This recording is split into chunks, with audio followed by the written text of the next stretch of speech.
हरे कृष्ण माता जी, प्रणाम माता जी। हरे हरे कृष्ण कृष्ण। माता जी, प्रणाम सुधा जी। नमो वो विष्णु पदाय कृष्ण प्रेष्ठाय पुत्रे श्रीमती जय पताक स्वामी निधि नामिने नमो आचार्य पदाय तदाय कृपा पदायिने गौरगत दामदाय नगर ग्रामदारिणे नमो वो विष्णु पदाय कृष्ण प्रेष्ठाय पुत्रे श्रीमती भक्ति वेदांत स्वामी निधि नामिने नमस्ते सारस्वती देवे गौरवाणी प्रचारिणे निर्विशेष शून्यवादी वाचाख्य देशधारिणे जय श्री कृष्ण चैतन्य प्रभु नित्यानंद श्री अद्वैत गदाधर शिवासादि गौर भक्त वृंदा हरे कृष्णा कृष्णा कृष्णा हरे हरे हरे राम राम राम हरे हरे नारायणं नमस्कृत्यं नरं चैव नरोत्तमं देवीं सरस्वतीं ततो जयमुदीरयेत् नष्टप्रायेषु अभद्रेषु नित्यं बाहुदा सेवया भगवती उत्तमश्लोके भक्तिर्भवति नैष्ठिकी मुखं करोति वाचालं पुङ्गुं लङ्घायते गिरिं यत्कृपातमहं वन्दे श्रीगुरुं दीनतारिणं परमानन्दं माधवं श्रीचैतन्य ईश्वरम् ॐ नमो भगवते वासुदेवाय ॐ नमो भगवते वासुदेवाय ॐ नमो भगवते वासुदेवाय His Divine Grace Bhaktivedanta Swami Srila Prabhupada ki jai. பாகவத பிரார்த்தனை. சர்வ சாஸ்திராப்தி பீயூக்ஷா சர்வ வேதைக சத்பலா சர்வ சித்தாந்த ரத்நாட்ய சர்வ லோகைக திருப்ரதா சர்வ பாகவத பிராண ஸ்ரீமத் பாகவத பிரபு கலிதுவந்தோ நிதாதித்ய ஸ்ரீ கிருஷ்ண பரிவர்த்தித பரமானந்த பாட்டாய பிரேம வர்ஷாட்சராயதே சர்வதா சர்வ ஸ்ரீ கிருஷ்ணாய நமோஸ்துதே. மத்யேக பந்தோ மத்சங்கின் மத்குரு மத்மஹாதன மத்விஸ்தாரக மத்பாக்ய மதானந்த நமோஸ்துதே அசாது சாது ததாயி அதினோச்சதாக ஆனாமுச்ச காசின் மாம் புரேம்னா கிருத் கண்டன்யோ ஸ்புரா. ஹரே கிருஷ்ணா மாதாஜி. प्रणाम माता जी। பிரணாம் சுதாஜி.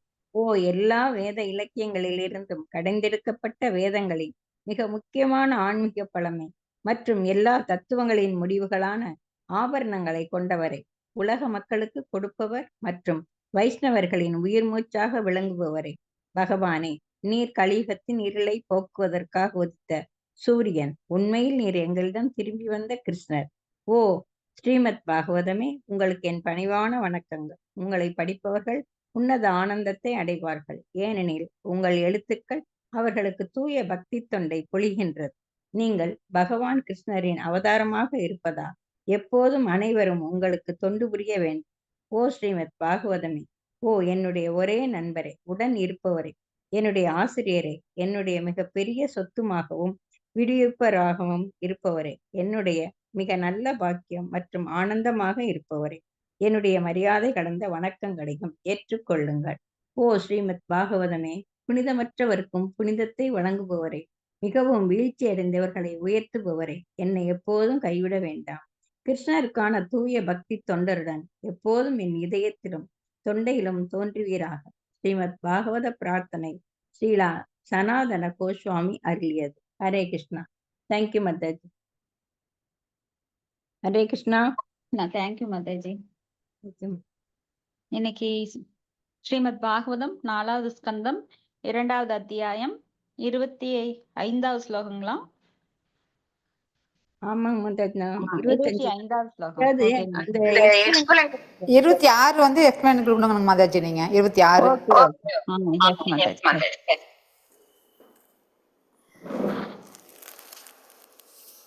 லலிதா மாதாஜி நீங்க நோட் போட்டுக்கோங்க.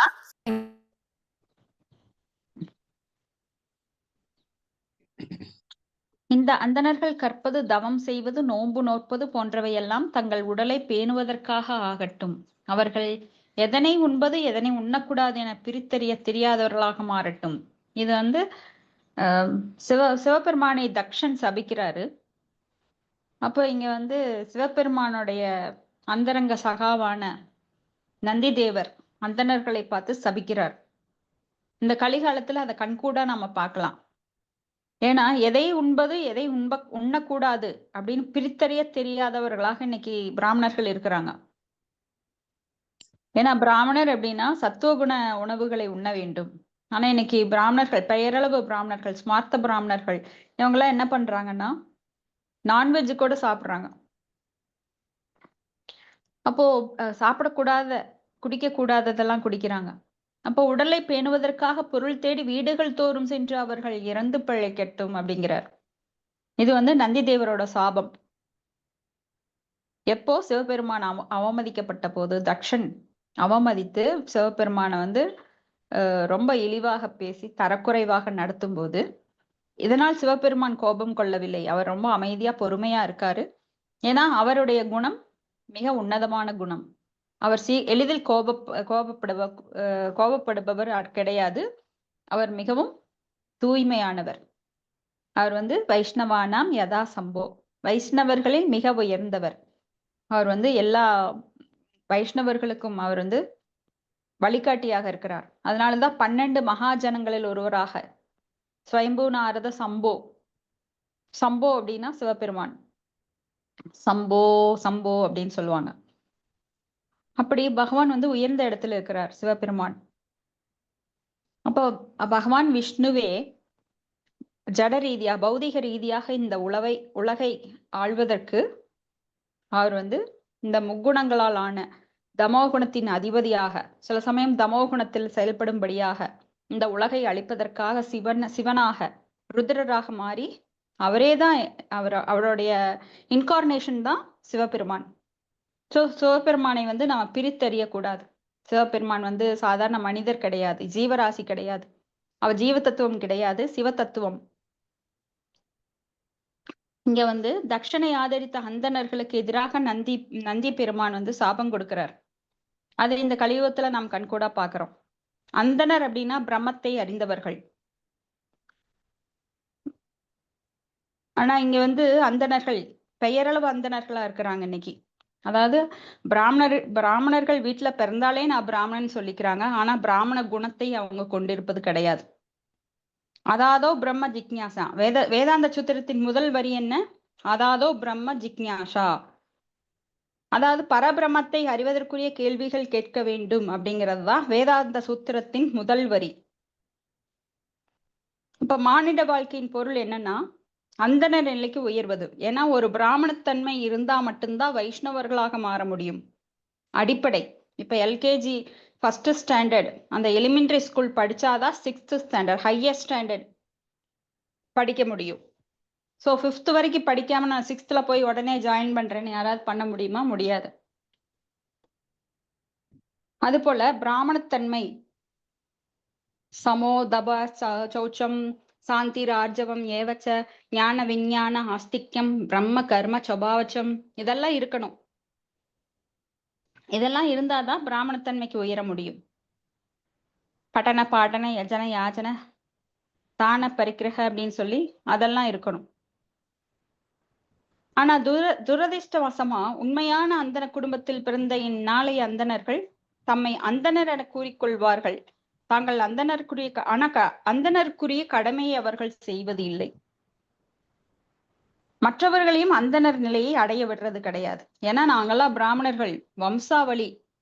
இந்த வம்சாவளின்னு சொல்லிட்டு பிராமணர்கள் இப்போ சத்கோஸ்வாமிகளோட வம்சம் நாங்கெல்லாம் அப்படின்னு சொல்லிக்கிட்டு சிலரெல்லாம் வங்காளத்துல இப்படித்தான் ஆர்கியூ பண்ணிட்டு இருந்தாங்க. அப்போ பக்தி சித்தாந்த சரஸ்வதி தாக்கூரார் அவர் தான் அவங்களை எல்லாம் கட்டுப்படுத்தினார். ஏன்னா இந்த பாரம்பரியமா இந்த கோயிலை நாங்க பாக்குறோம், இந்த கோயில் எங்களுக்கு சொந்தமானது அப்படின்னு உரிமை கொண்டாட ஆரம்பிச்சுட்டாங்க. ஏன்னா பொருள் மீது பற்று அவங்களுக்கு வர ஆரம்பிச்சிருச்சு. இந்த கோயில் எங்களுக்கு சொந்தமானது, இந்த பரம்பரை எங்களுக்கு சொந்தமானது, இந்த பரம்பரையில நாங்கெல்லாம் வம்சாவளி அப்படின்னு. ஆனா அவர் பக்தி சித்தாந்த சரஸ்வதி சுவாமி ரொம்ப ஆழமான கருத்துக்களை எடுத்து கொடுத்து, யாரெல்லாம் பிராமண குடும்பத்தில் பிறந்தார்களோ நீங்கெல்லாம் முன்னாடி நில்லுங்க. யார் ஒருவர் மது மாது சூது மாமிசம் இதையெல்லாம் நீங்க தொடலையோ அவங்கெல்லாம் முன்னாடி வாங்க அப்படின்னு சொன்னப்போ யாராலையும் முன்னாடி வர முடியல. ஏன்னா அந்தனருங்கிற பேர்ல எல்லா தவறையும் அவங்க செஞ்சுட்டு இருந்தாங்க. ஏன்னா கலியுகத்துல காலம் மாறி போச்சு. அன்னைக்கெல்லாம் அந்தணர்கள் சாபம் கொடுத்தா அப்பவே இறந்துருவாங்க. அந்த அளவுக்கு அவங்க கிட்ட பவர் இருந்தது. ஏன்னா அவ்வளவு பியூரா இருந்தாங்க. அவங்க சாஸ்திரங்கள் கற்றறிந்த உண்மையான பிராமணர் உணர்வுடன் இருந்தாங்க. ஆனா இங்க உணர்வு இல்லாம வெளிப்புற தோற்றத்துல பிராமணர்கள் என கூறிக்கொண்டு யாரெல்லாம் பிராமண பரம்பரையில பிறந்தாங்களோ அதனாலதான் அவங்களுக்கு பிராமண பந்து. பந்து அப்படின்னா அவங்களுக்கு உறவினர்கள் மட்டுமே. அப்ப த்விஜ பிராமணன் இரு பிறப்பு எய்தியவர்கள். முதல் பிறப்பு தாய் தந்தையரால கொடுக்கப்படுறது. தாய் தந்தையரால் கொடுக்கப்படுறது மோஸ்ட்லி பாத்தீங்கன்னா உடம்பு. ஆனா இந்த ஆத்மா, அந்த ஆத்ம நிலையை நம்மளுக்கு தன்னுணர்வு நிலையை செல்ஃப் ரியலைசேஷன் தர்றது யாரு? குரு. அந்த குரு வந்து நம்மளுக்கு தாயாகவும் தந்தையாகவும் குருவாகவும் செயல்படுகிறார். கண்டிக்கவும் செய்வார், அன்புடனும் இருப்பார், அதே சமயம் நம்மளுக்கு ஆத்மாவை பற்றிய ஞானத்தையும் போதிப்பார். அப்ப அவர் 2வது பிறப்பை தர்றார். அப்ப அதுதான் த்விஜ பிராமணன். த்விஜ அப்படின்னா இரு பிறப்பு எய்தியவர்கள். இன்னைக்கு பந்தப்பட்ட நிலையில இருக்கிறவங்க எல்லாம் தங்களை அந்தணர்னு சொல்லிக்கிறாங்க. பந்தப்பட்ட நிலைன்னா என்ன? கட்டுண்ட நிலை. அதாவது நான் இந்த குடும்பம், நான் இந்த மொழி, நான் இந்த இனம், நான் பிராமணன் அப்படிங்கிறதா இருக்குமே தவிர பிராமணனுக்குரிய உணர்வு இருக்காது. பிராமணன் வந்து மிகவும் மென்மையானவர்களாக சத்துவ குணத்தின் உணவுகளை மட்டுமே, சத்துவ உணவுகளை மட்டுமே உண்டு சத்துவ குணத்தில் ஆழ்ந்திருப்பாங்க. பிரம்மனை அறிந்தவன் பிராமணன். சோ அதுக்கப்புறம் தான் அந்த வைஷ்ணவ நிலை அவங்களுக்கு வரும். சைத்தன்ய மகாபிரபு இந்த பிராமணர் அப்படிங்கிறது, பிறப்பால பிராமணன் அப்படிங்கிறத கண்டிக்கிறார். ராமானந்த ராயர்கிட்ட அவர் உரையாடி கொண்டிருக்கும் போது, யார் ஒருவன் அந்தன குடும்பத்தில் பிறந்தாலும் அல்லது சூத்திர குடும்பத்தில் பிறந்தாலும் அவன் இல்லறத்தானாக இருந்தாலும் துறவியாக இருந்தாலும் அது பற்றி கவலை கிடையாது. ஏன்னா கிரக மேதிகளாக இருக்காம கிரகஸ்தனாக இருக்கும்போது அவனும் பகவானுடைய தூய பக்தன். கல்யாணம் பண்ணிட்டு எல்லாம் துறவியா இருந்துட்டு அவன் மனம் வந்து எப்பொழுதும் துக்கத்தில் ஆழ்ந்து அவன் வந்து காமத்தில் ஆழ்ந்திருந்தா அவன் துறவி கிடையாது. ஏன்னா வெளிப்புறமாக ஒருத்தன் வந்து வேஷ்டியை மட்டும் மாத்திக்கிறது கிடையாது, தன் உணர்வுகளை மாற்ற வேண்டும். அப்படி உணர்வுகளை மாற்ற முடியாதவன் துறவியாக இருந்து பிரயோஜனமே கிடையாது. அவன் போலி துறவி. ஏன்னா அடையாளம் மட்டும் இருந்தா போதும், வெளிப்புற அடையாளம் மட்டும் இருந்தால் பத்தாது. அவன் உணர்வு நிலையில கிருஷ்ண உணர்வுடன் இருக்க வேண்டும். கிருஷ்ணரை பற்றிய அறிவியலை கற்றவனாக இருந்தால் அவன் ஆன்மீக குருவாக இருக்க இயலும். வாச்சோ வேகம் மனச குரோதோ வேகம் ஜிக்வா வேகம் உதரோபஸ்த வேகம் ஏகான் வேதான்யோ விஷகீத தீர சர்வாம் அபிமாம் பிரித்யாம் சிசியாத் அப்படின்னு சொல்றாரு. யார் ஒருவர் வாச்சோ வேகம் பேச்சுக்களை கட்டுப்படுத்துகிறானோ, மனசை கட்டுப்படுத்துகிறானோ, மனசோ வேகம் குரோதோ வேகம் கோபத்தை கட்டுப்படுத்துகிறானோ, அப்புறம் வாய் வயிறு அந்த பாலுறுப்பு இதையெல்லாம் கட்டுப்படுத்துறானோ அவன் தான் துறவியாக முடியும், குருவாக முடியும், உலகுக்கெல்லாம் குருவாக முடியும். அப்போ சைத்தன்ய மகாபிரபுக்கு ஹரிதாச தாக்கூரர் மற்றும் ராமானந்தர் போன்று சூத்திரர்கள் எனப்படும் எத்தனையோ பேர் சீடர்களாக இருந்திருக்கிறாங்க. அவங்க எல்லாம் கோஸ்வாமிகள். கோஸ்வாமின்னு கோ அப்படின்னா புலன்கள், சுவாமிகள் அப்படின்னா அடக்குபவர்கள், கோ தாசர்கள் அப்படின்னா புலன்களுக்கு தாசர்கள். புலன்களை அடக்க முடியாம அந்த புலன்கள் பின்னாட செல்றவங்க, புலன் என்ன விரும்புதோ அதையெல்லாம் அடையறதுக்காக புலன்கள் பின்னாட செல்றவங்க கோ தாசர்கள். கோஸ்வாமிகள் அப்படின்னா புலன்களை அடக்கியவர்கள், அவங்கதான் கோஸ்வாமிகள்னு சொல்றாங்க. மகாராஜ் அப்படின்னு எல்லாம் சொல்லுவாங்க. பட் சைத்தன்யரின் தலை மாணாக்கர்களாக எல்லாம் அந்தன சமுதாயத்திலிருந்து நீக்கி வைக்கப்பட்டவர்களே. ஆனால் சைத்தன்ய மகாபிரபு தனது கருணையினால் அவர்களை முதல் தர வைணவர்களாக மாற்றார். ஏன்னா எதைய நம்ம ஃபாலோ பண்ணணும், ரூல்ஸ் அண்ட் ரெகுலேஷன் எதைய விடணும், இதையெல்லாம் வந்து கட்டுப்பாடுன்னு இருக்கும் போது மட்டும்தான் அவன் பிராமணனாக முடியும். நினைச்சதெல்லாம் வேணும்னு இப்பத்த பிராமணர்கள் நீங்க பாத்தீங்க அப்படின்னா அவங்க இந்த சாபத்தினாலதான். இப்ப பிராமணர்கள் அப்படின்னாலே அவங்க கிட்ட பொருள் இருக்கக்கூடாது. அவங்க வந்து உண்பதற்கும் உடுத்துவதற்கும் அளவான, அந்த காலத்துல பிராமணர்கள்லாம் பாத்தீங்கன்னா சாதுர்மாசிய விரதம் இதெல்லாம் கடைபிடிப்பாங்க. அப்போ அவங்க பவதி பிச்சாந்தேகி அப்படின்னு சொல்லி வீடு வீடா சென்று பிச்சை எடுத்து வாழ்வார்கள். பிச்சை எடுக்கிறது எதுக்காகன்னா அந்த வாங்குற பிச்சையில கூட அவங்க அந்த நேரத்துக்கு மட்டும்தான் உபயோகப்படுத்தணும். அதுக்கு எக்ஸ்ட்ரா இருந்தது அப்படின்னா அதை சேர்த்தெல்லாம் வைக்க கூடாது. இப்படித்தான் பட்டினத்தார் அவர் வந்து சிவனடியார். அவர் என்ன பண்ணினாருன்னா, ஒரு அரசன் அவர் வந்து இவரை பார்த்து, அவரும் சிவனடியார் ஆகி நாட்டையெல்லாம் துறந்து, மக்களை துறந்து, சொத்தை துறந்து ஒரே ஒரு கௌபீனம், கௌபீனம் அப்படின்னா கோவணம், அதை மட்டும் கட்டிட்டு அவரு சன்னியாசி ஆயிட்டார். அப்போ பட்டினத்தார் வந்து பிச்சை எடுக்கிறதுக்காக கையேந்திட்டு போவாரு. அப்ப இந்த அரசர் என்ன பண்ணினாருன்னா, ஓடு அந்த காலத்துல ஓடு பிச்சை எடுக்கிறதுக்காக ஓடு வச்சிருப்பாங்க, அதை வந்து பத்திரப்படுத்தி வச்சிருந்தார். அப்ப பட்டினத்தார் கேட்டார், நீங்க பெரிய பணக்காரரா இருக்கீங்களே அப்படின்னு. எல்லாவற்றையும் திறந்து இப்படி ஒரே ஒரு கோவணத்தை மட்டும் கட்டிட்டு வந்திருக்க, எனக்கு பணக்காரன்னு சொல்றாரே அப்படின்னு அவருக்கு ரொம்ப சங்கடமா இருந்தது. அப்ப அவர் கேட்கிறார், நான் என்ன அப்படி பணக்காரத்தனத்தை காட்டுறேன், நானே பிச்சை எடுத்து சாப்பிடுறேன்.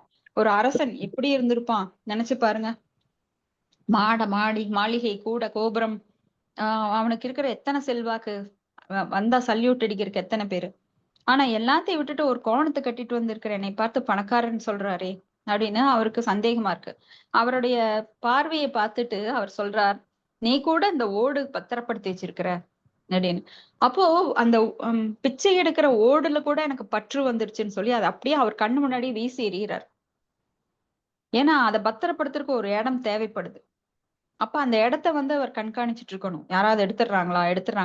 அப்ப அவரோட கவனம் சிதறுகிறது. பகவானை தவிர்த்து வேறொன்றை நாம் சிந்திக்கும் போது அந்த நேரத்தை நாம் இழக்கிறோம். இழந்த நேரத்தை நாம் திரும்ப பெற முடியாது. சோ பகவானின் சிந்தனையை தடுக்கக்கூடிய எந்தையும் வந்து துறவிகள் ஏத்துக்கிறது கிடையாது. தனக்கென இருக்கும் ஒரு இடம் அவங்க கேட்கறது கிடையாது. ஏன்னா இருக்கும் இடத்தை அவங்க ஒரு இடத்தை என்னோடதுன்னு சொந்தம் கொண்டாடிட்டாங்கன்னா அதுக்கப்புறம் அவங்க வந்து அதுக்கு மேல ஏதாவது காரை போடுவாங்க, அதுக்கு மேல ஒரு கூரை போடுவாங்க. அப்புறம் அதை பாதுகாக்கணும். யாராவது வந்து ஆக்கியபை பண்ணிட்டா அது என்னோடதுன்னு சொந்தம் கொண்டாடணும். சோ ஒரு துறவி எங்க வேணா படுப்பார். ஒரே ஒரு கோவணம் மட்டும்தான், அதையும் துவைச்சு அப்பவே போட்டுக்குவார். இப்ப வேற எதுவுமே அவங்க கிட்ட பாரம் கிடையாது. அதனால மனசுலயும் பாரம் கிடையாது. எப்பொழுதுமே ரொம்ப சுலபமா எல்லாவற்றையும் ஏற்றுக்கொள்பவர்களாக எங்க வேணா அவங்க திரிவாங்க. ஏன்னா நாடோடிகளா இருப்பாங்க, ஒரு இடத்துல தங்க மாட்டாங்க. ஏன்னா இந்த இடம் பிடிக்கும் அப்படிங்கிறதே அவங்களுக்கு ஒரு பற்றாகி விடுகிறது. இப்படி சைத்தன்ய மகாபிரபு நிறைய பேரை பிராமணர்களை வைஷ்ணவர்களாக உயர்ந்த நிலைக்கு மாற்றுகிறார். வைஷ்ணவர்கள் அப்படின்னா பிராமணர்களிட மிக உயர்ந்தவர்கள். ஏன்னா பிரம்மனை அறிந்தவன் பிராமணன். ஆனா வைஷ்ணவர் அப்படின்னா யாரு? பகவானுக்கு பக்தி செய்பவர்கள், பகவானிடம் அன்பு செலுத்துபவர்கள். அடுத்தது ஸ்லோகம் 27. தசைவம் வதத சாபம் ஸ்ருத்வா திவிஜ குலாயவை பிரகு பிரத்யஸ்ருஜ்யத் சாபம் பிரம்மதண்டம் துரத்யயம். ஹரேஷ்ணா. ஹரே கிருஷ்ண மாதாஜி. மொழிபெயர்ப்பு பொருளுரை விளங்கியவர் தெய்வத்திரு ஆஷா பக்தி வேதாந்த சுவாமி பிரபுபாதர் ஜெய். பரம்பரை அந்தணர்கள் அனைவரும் நந்தியம் பெருமானால் இவ்வாறு சபிக்கப்பட்டதைக் கண்டு பிருகு முனிவர் சிவபெருமானின் அடியார்களை கடுமையான அந்தன சாபத்தினால் கண்டித்தார். பொருளுரை. பிரம்ம தண்டம் அல்லது அந்தணனின் சாபம் என்பதற்கு துரதத்யா என்னும் சொல் இங்கு குறிப்பாக பயன்படுத்தப்பட்டிருக்கிறது. அந்தணனின் சாபம் மிகவும் கடுமையானதாகும். ஆகையினால் அது துரதத்திய, அதாவது கடக்க முடியாதது. பகவத்கீதையில் பகவான் இயற்கையின் விதிகள் எவ்வாறு கடக்க முடியாதோ அதுபோல் அந்தணனின் சாபம் கூட கடக்க முடியாததாகும் என்கிறார். பகவத்கீதை மேலும் பகவத் உலகில் சாபமோ வரமோ எல்லா பௌதீக படைப்புகளை என்றும் கூறுகிறது. சைத்தன்ய சரிதாமிர்தம் பௌதீக உலகில் ஏற்றுக்கொள்ளப்படும் சாபமாயினும் அல்லது வரமாயினும் இரண்டும் ஒரே தன்மையான ஏனென்றால் இரண்டுமே உலகில் சார்ந்தன என்று உறுதி செய்கின்றது. இத்தகைய மாசுக்களில் இருந்து வெளியேற விரும்புபவன் பகவத்கீதை பரிந்துரைக்கும் முழுமுதல் கடவுளை அடைக்கலம் புக வேண்டும். பகவத்கீதை 7.14. மாம் ஏவேய பிரபந்தே மாயாம் ஏதாம் தரந்தி தே. அனைத்து பௌதீக சாபங்களையும் வரங்களையும் கடந்து பரமபுருஷ பகவானான கிருஷ்ணரை சரண் புகுந்து அவ்வுன்னத நிலையிலே நிலைத்து இருப்பது சிறந்த வழியாகும். கிருஷ்ணரை சரண் புகுந்தோன் எப்போதும் சஞ்சலமற்றவனாக இருக்கிறான். அவர்கள் யாரையும் சபிப்பதில்லை, யாராலும் சபிக்கப்படுவதும் இல்லை. அது மனவாசம் கடந்த ஒரு உன்னதமான நிலையாகும். ஹரே கிருஷ்ணா மாதாஜி. நன்றி மாதாஜி. ஹரே கிருஷ்ணா. ஹரே கிருஷ்ணா. தேங்க்யூ மாதாஜி. பிரம்ம தண்டம் அல்லது அந்தனின் சாபம் என்பது துரத்திய அப்படின்னா கடக்க முடியாதது, கடந்து செல்ல முடியாதது. ஏன்னா அந்த சாபம், அந்தணர்கள் சாபம் வந்து ரொம்ப பவர்ஃபுல். அதனாலதான் அந்தணர்களிடம் மிகவும் ஜாக்கிரதையா இருக்கணும். நாம யாராவது அந்தணர்கள் நாம ஏதாவது அவமரியாதை செய்தோமானால், அந்தணர்களிடம் ஏதாவது பொருளை பறித்தோமானால் அது வந்து குடும்ப வம்சத்தை அது வந்து ரொம்ப தாக்கும். இப்ப நிறைய பேரு சொல்லுவாங்க, அந்தணர் சாபம் இருக்கு இந்த குடும்பத்துக்கு, பிரம்மஹத்தி தோஷம் இருக்கு. பிரம்மஹத்தி தோஷம் அப்படின்னா பிரம்மனை அறிந்த அந்த பிராமணனுடைய சாபம் இருக்கு அப்படிங்கிற அர்த்தம். அப்போ பிரம்மஹத்தி தோஷம் அப்படிங்கிறது ரொம்ப அந்த குடும்பத்தையே வந்து ரொம்ப அலைக்கழிக்கும். அதனால அது கடக்க முடியாதது, துரத்திய அப்படின்னு சொல்லப்படுது. ஏன்னா இது இயற்கையோட விதி. ஏன்னா பிராமணர்கள் பகவானுக்கு மிகவும் பிரியமானவர்கள். கோ பிராமண ஹிதாயச்ச அப்படிங்கிறார். பசுக்களும் பிராமணர்களும் பகவானுக்கு மிகவும் பிரியமானவை. அப்ப பகவானுக்கு பிரியமானவர்களிடம் நாம் தவறாக நடந்து கொண்டோமானால், அதாவது தூய பக்தர்கள் இல்ல பக்தர்கள் இவங்களையே அவமரியாதை செய்யக்கூடாது. ஏன்னா அது வைஷ்ணவ அபராதம்னு நாம் பாக்குறோம். வைஷ்ணவ அபராதமே நம்மளுக்கு வந்து பக்தியில நாம கொஞ்சம் விதைய போட்டிருந்தாலும் கூட அந்த விதைய அப்படியே சுட்டு எரிச்சிரும். இது வந்து மத யானை குற்றத்திற்கு சமம் அப்படின்னு சொல்லப்படுகிறது. ஏன்னா நம்ம ரொம்ப கஷ்டப்பட்டு இந்த பக்தியை வளர்த்திருப்போம் எவ்வளவோ காலம். ஆனா ஒரே ஒரு செயலால அது அத்தனையும் வீணடிச்சிருவோம். எப்படி ஒரு மத யானையானது ஒரு கவளம் நெல்லை சாப்பிடுறதுக்காக ஒரு 2 ஏக்கர் வயலை அப்படியே நாஸ்தி பண்ணிரும். அது போல நம்ம பிராமணர்களுக்கு இல்ல வைஷ்ணவர்களுக்கு செய்யும் அபராதமானது நம்மளுடைய பக்தி வாழ்க்கையை எல்லாத்தையும் அழிச்சிரும். இதுக்கு சைத்தன்ய சரிதாமிரத்தில் நிறைய உதாரணம் சொல்லப்படுது. ஒரு பிராமணன், அவர் வந்து பெயரளவு பிராமணன். அவர் என்ன பண்ணுவாருன்னா ஹரிதாச தாக்கூரை ரொம்ப அவமானப்படுத்துவார் சபையில. இவன் ஒரு முஸ்லிம் குலத்தை சேர்ந்த தாழ்ந்த குலத்தை சேர்ந்தவன், இவன் எப்படி நம்மளோட நாமாவை சொல்லலாம்? இவன் சொல்றான், நாமம் சொல்றதுனால மட்டுமே எல்லா பாவங்களும் போயிரும் அப்படின்னு சொல்றான். இதெல்லாம் என்ன கட்டுக்கதை அப்படின்னு சொல்லிட்டு அவர் கேவலப்படுத்துறான். ஆனா அங்க இருக்கிற பெரியவங்க என்ன சொல்றாங்க, வேண்டாம் வேண்டாம், அவர் வந்து தூய பிராமணர், தாழ்ந்த குலத்தில் பிறந்தாலும் அவர் பிராமணத்தன்மையில் மிக உயர்ந்த நிலையில் இருக்கிறாரு, அவரை வந்து ஏளனம் பண்ணாத அப்படின்னு சொல்லும் போது அவனுக்கு அந்த பொறாமையோட தாக்கம். சிலருக்கெல்லாம் பொறாமை எப்படி வாய் வழியா வெடிக்கும் நடவடிக்கைகள்ல, கவாச்சோ கர்மனோ அப்படின்னு சொல்லி. அது போல இவர் வந்து அவரை ரொம்ப அவமானப்படுத்துறார். அப்போ அவங்க எல்லாம் எச்சரிக்கை செஞ்சு கூட அவர் அதை பத்தி கவலைப்படல. ஏன்னா நம்மளுக்கு வந்து அந்த குரோதம் தீவிரமா இருக்கும்போது, மத மாச்சரிய அந்த அனசூயவே அப்படிங்கிற பொறாமை உச்சகட்டத்துல இருக்கும்போது நம்ம என்ன செய்யறோம்னே தெரியாது. அந்த அளவு அந்த பொறாமை வந்து எப்படி வேணா வெளிப்படும். அந்த சர்க்கம்டென்சஸ்ல அதை வெளிப்படும். நம்ம வாய் மூலமாவோ பார்வை மூலமாவோ செயல் மூலமாவோ அதை வெளிப்படுத்துவோம். அப்படி வந்து அவர் அந்த தூய பிராமணனான ஹரிதாஸ் தாக்கூரை அவமதிக்கிறான், நிந்திக்கிறான். ஆனா அவர் வந்து அதை பெருசா எடுத்துக்கல. ஏன்னா தூய பக்தர்கள் மான அவமானம் அந்த இருமைகள்ல இருந்து விடுபட்டவர்கள், துவந்தங்கள் கிடையாது அவங்களுக்கு. அப்போ அவர் வந்து சரி அவர் அறியாம பேசுறாரு அப்படின்ட்டு போயிட்டார். ஆனா பகவானுக்கு பொறுக்குமோ, தன்னை அவமதித்தாலும் தன் பக்தனை யார் ஒருவன் அவமதிக்கிறானோ அவனை கண்டிப்பா பகவான் விடவே மாட்டார். ஏன்னா பக்தர்களோட காவலாளி அவர். யார் ஒருவர் தன்னை சரணடைந்தார்களோ அவர்களை எல்லா விதத்திலும் பாதுகாக்கிறார்.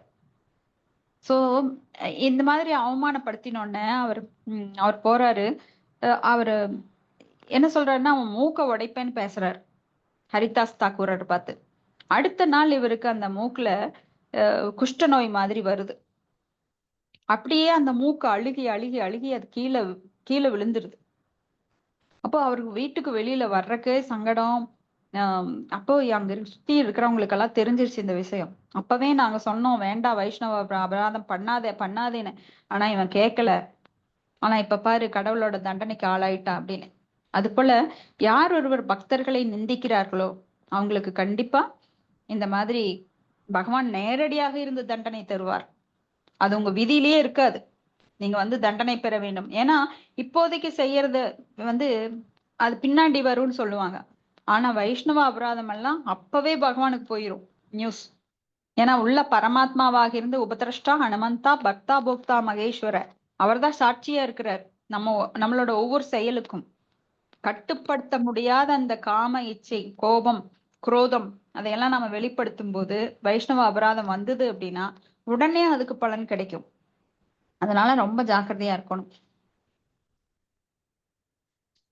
அப்ப சைத்தன்ய சரிதாமிர்தம் ருதம் வந்து பௌதிக உலகில் ஏற்றுக்கொள்ளப்படும் சாபமாயினும் அல்லது வரமாயினும் இரண்டே ஒரே தன்மை அப்படின்னு சொல்லப்படுது. ஏன்னா இந்த பௌதிக உலகம் துக்காலயம், அசாஸ்வதம், அனித்யம், அசூகம்.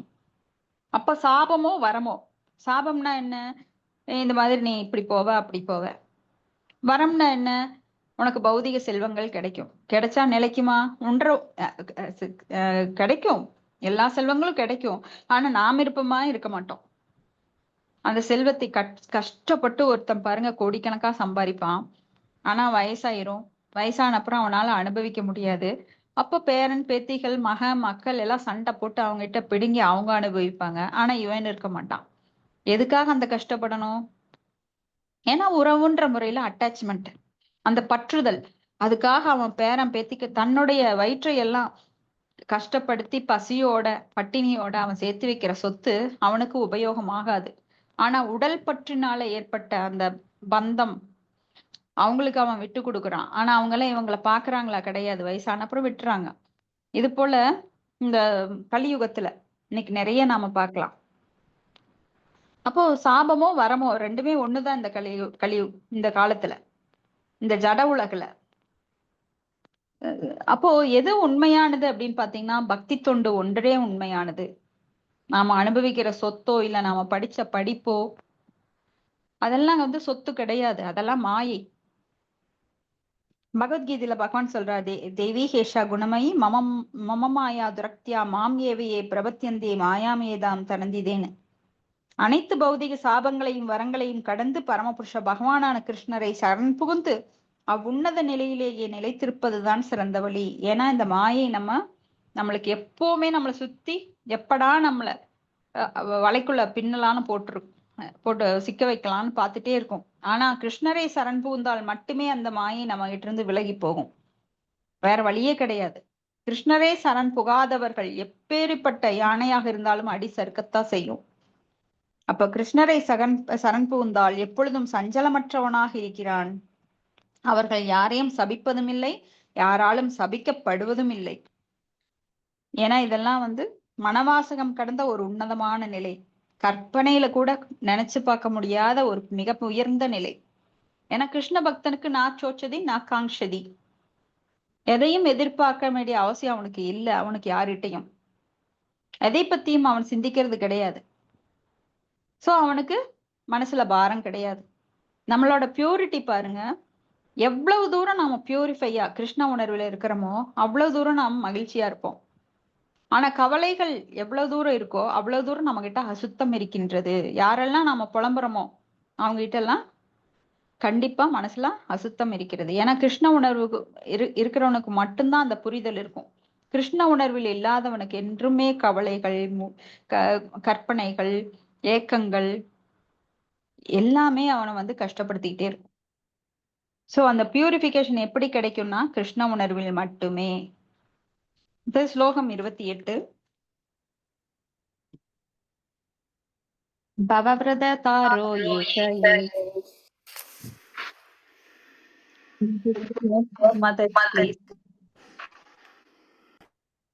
லலிதா மதேஜ்.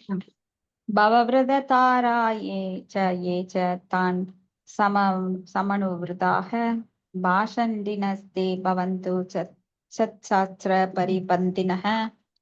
லலிதா மாதாஜி இப்ப அன்மியூட் பண்ணிட்டு படுங்க. ஹரே கிருஷ்ணா மாதாஜி. பிரணாம் மாதாஜி.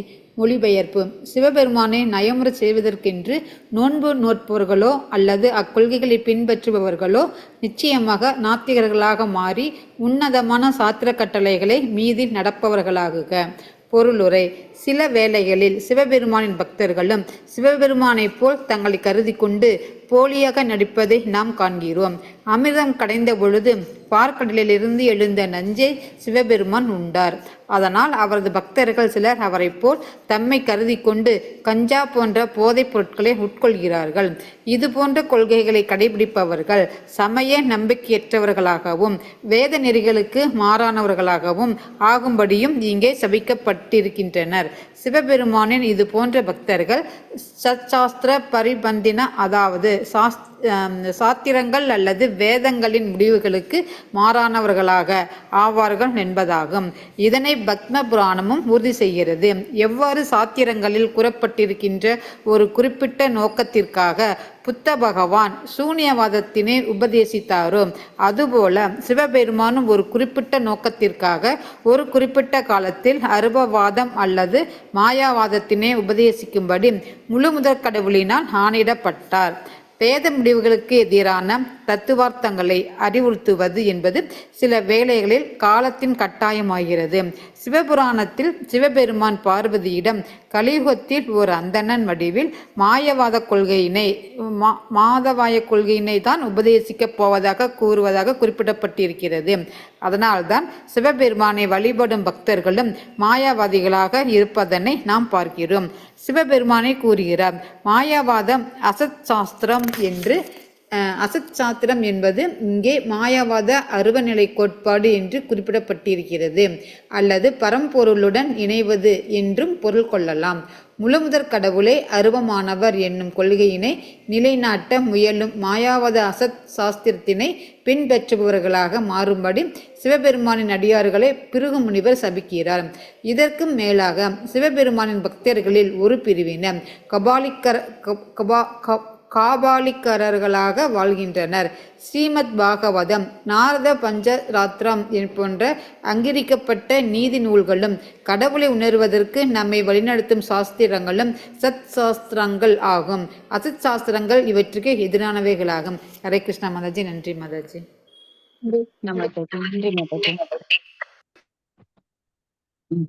ஹரே கிருஷ்ணா. தேங்க்யூ. சிவபெருமானை நயமுற செய்வதற்கென நோன்பு செய்பவர்களோ அல்லது அக்கொள்கைகளை பின்பற்றுபவர்களோ நிச்சயமாக நாத்தியவாதிகளாக மாறிவிடுவார்கள் அப்படின்னு சொல்லி இங்க சாபம் கொடுக்கிறார். சோ இங்க திருப்பி திருப்பி ஒருத்தரை ஒருத்தர் தாக்கி சாபம் கொடுத்துக்கிறாங்க. இப்ப சாபம் கொடுக்கறது யாரு? பிருகு முனிவர். பிருகு முனிவர் சில சிவபெருமான் அடியவர்களை சிவபெருமானோட அடியவர்களுக்கு அவர் சாபம் கொடுக்கிறார் பிருகு முனிவர். அப்ப சிவபெருமானை பின்பற்றுபவர்கள் எல்லாம் நாத்திகர்களாக மாறிவிடுவார்கள். அதை நாம உண்மையிலேயே இன்னைக்கு கண்கூடா பாக்குறோம். அதாவது சிவபெருமான் சில சமயம் பகவானுடைய கட்டளைக்கு ஏற்ப அவர் ஆதிசங்கரராக வருகிறார். அதற்கு முன்னாடி சிவபெருமான் வர்றதுக்கு முன்னாடி புத்தர் வந்தார். அப்ப புத்தர் ஆசையே துன்பத்திற்கு காரணம் அப்படின்னு அவர் கடவுள் மறுப்பு கொள்கை சாஸ்திரங்களை எல்லாம் மறுத்தார். அப்ப அவர் என்ன சொன்னாருன்னா, சாதாரணமான தர்மங்களை கடைபிடிக்க மக்களுக்கு வலியுறுத்தினார். ஏன்னா புத்தர் காலத்துல நிறைய உயிர் பலிகள் கொடுக்கப்பட்டது. அப்போ பிராமணர்கள் கூட என்ன பண்ணினாங்கன்னா, அஸ்வமேத யாகம் இந்த மாதிரி யாகங்கள் எல்லாம் செஞ்சு அதுல உயிர் பலி கொடுத்து அதைக்கு சாப்பிட ஆரம்பிச்சிட்டாங்க. ஏன்னா அந்த யாகம் எல்லாம் பண்ணும்போது உயிர் பலி கொடுத்தா அது சாப்பிடலாம் அப்படிங்கிற மாதிரி வேதத்துல ஒரு சட்டம் இருந்தது. சோ அந்த சட்டத்தை இப்ப எப்படி சட்டத்தின் ஓட்டைகளை கொண்டு நாம நிறைய ஏமாற்று வேலைகள் எல்லாம் பண்றாங்க இந்த கலியுக மக்கள், அது போல பிராமணர்கள் அந்த வேதத்தின் சட்டத்துல இருக்கிற ஓட்டைகளை எல்லாம் பயன்படுத்தி அவங்க இந்திரிய சுகம், தங்களது உடலோட சுகத்துக்காக, இந்திரிய சுகத்துக்காக எல்லா வேலைகளும் பண்ண ஆரம்பிச்சிட்டாங்க. அப்போ உயிர்கொலைகள் அதிகமா இருந்தது. ஆனா இது பகவானால பொறுத்து கொள்ள முடியல. பூமி தேவியால அந்த பாவத்தை தாங்க முடியல. ஏன்னா எல்லா உயிர்களும் இங்கு வாழுவதற்கு அனுமதி உண்டு. யாருடைய வாழ்க்கையிலும் இடையூறு பண்றதுக்கு யாருக்குமே உரிமை கிடையாது. எந்த உயிர்வாளிகளோட வாழ்வுரிமைய வாழ்வாதாரத்தையும் யாரும் பறிக்கவே கூடாது. ஆனா இங்க என்ன பண்ணிட்டாங்க, நாக்கின் சுவைக்காக எல்லா உயிர்களை கொலை பண்ண ஆரம்பிச்சிட்டாங்க. அப்போ புத்தர் வந்து ரொம்ப லோ கிளாஸ்ல இருக்கிறவங்களுக்கு ஒரு ஹை கிளாஸ் பிலாசபி எல்லாம் கொடுத்தா, உயர்ந்த தத்துவங்களை எல்லாம் கொடுத்தா மக்களுக்கு அது புரியாது, அதை ஃபாலோ பண்ணவும் மாட்டாங்க. ஸோ எல்கேஜி யூகேஜி லெவல்ல இருக்கிறவங்களுக்கு கொண்டு போய் 10th ஸ்டாண்டர்ட் இல்ல காலேஜ் லெவல் படிப்பை கொடுத்தா படிக்க முடியுமா? ஏற்கனவே அவங்க வந்து சின்ன குழந்தைங்க, அறிவற்றவர்கள், அவங்களுக்கு பெரிய பெரிய சப்ஜெக்ட் எல்லாம் சொன்னா புரியாது. அதனால அவர் வந்து சாதாரண தத்துவங்களை சொல்றார்,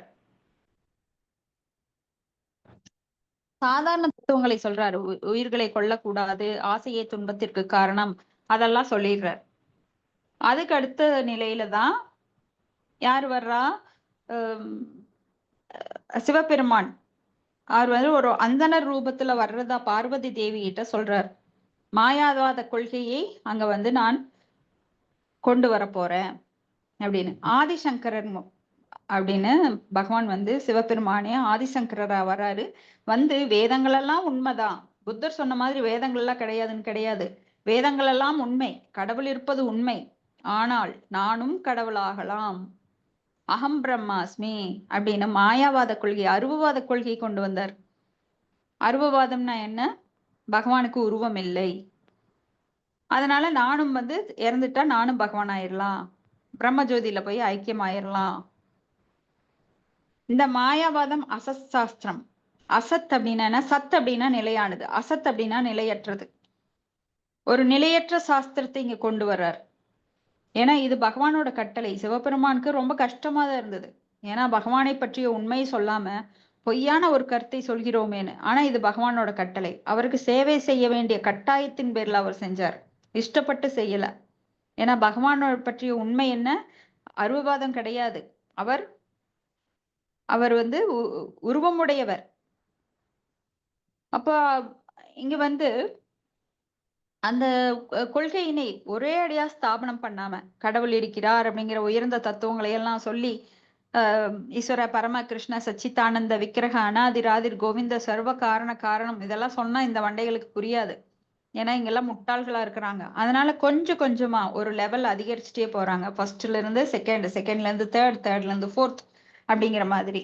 அப்போ சிவபெருமான் இங்க வந்து என்ன பண்றார், சில சமயம் வேத முடிவுகளுக்கு எதிரான தத்துவங்களை அறிவுறுத்துவதுங்கிறது சில வேளைகள்ல காலத்தின் கட்டாயமா இருக்கு. சோ அவர் வந்து ஆதிசங்கரரா வர்றாரு, அவர் வந்து மாயாவாத கொள்கையை நிலைநாட்டுகிறார். அதுக்கப்புறம் யார் வர்றாங்க, பகவான் கிருஷ்ணரே சைத்தன்ய மகாபிரபுவா வர்றாரு.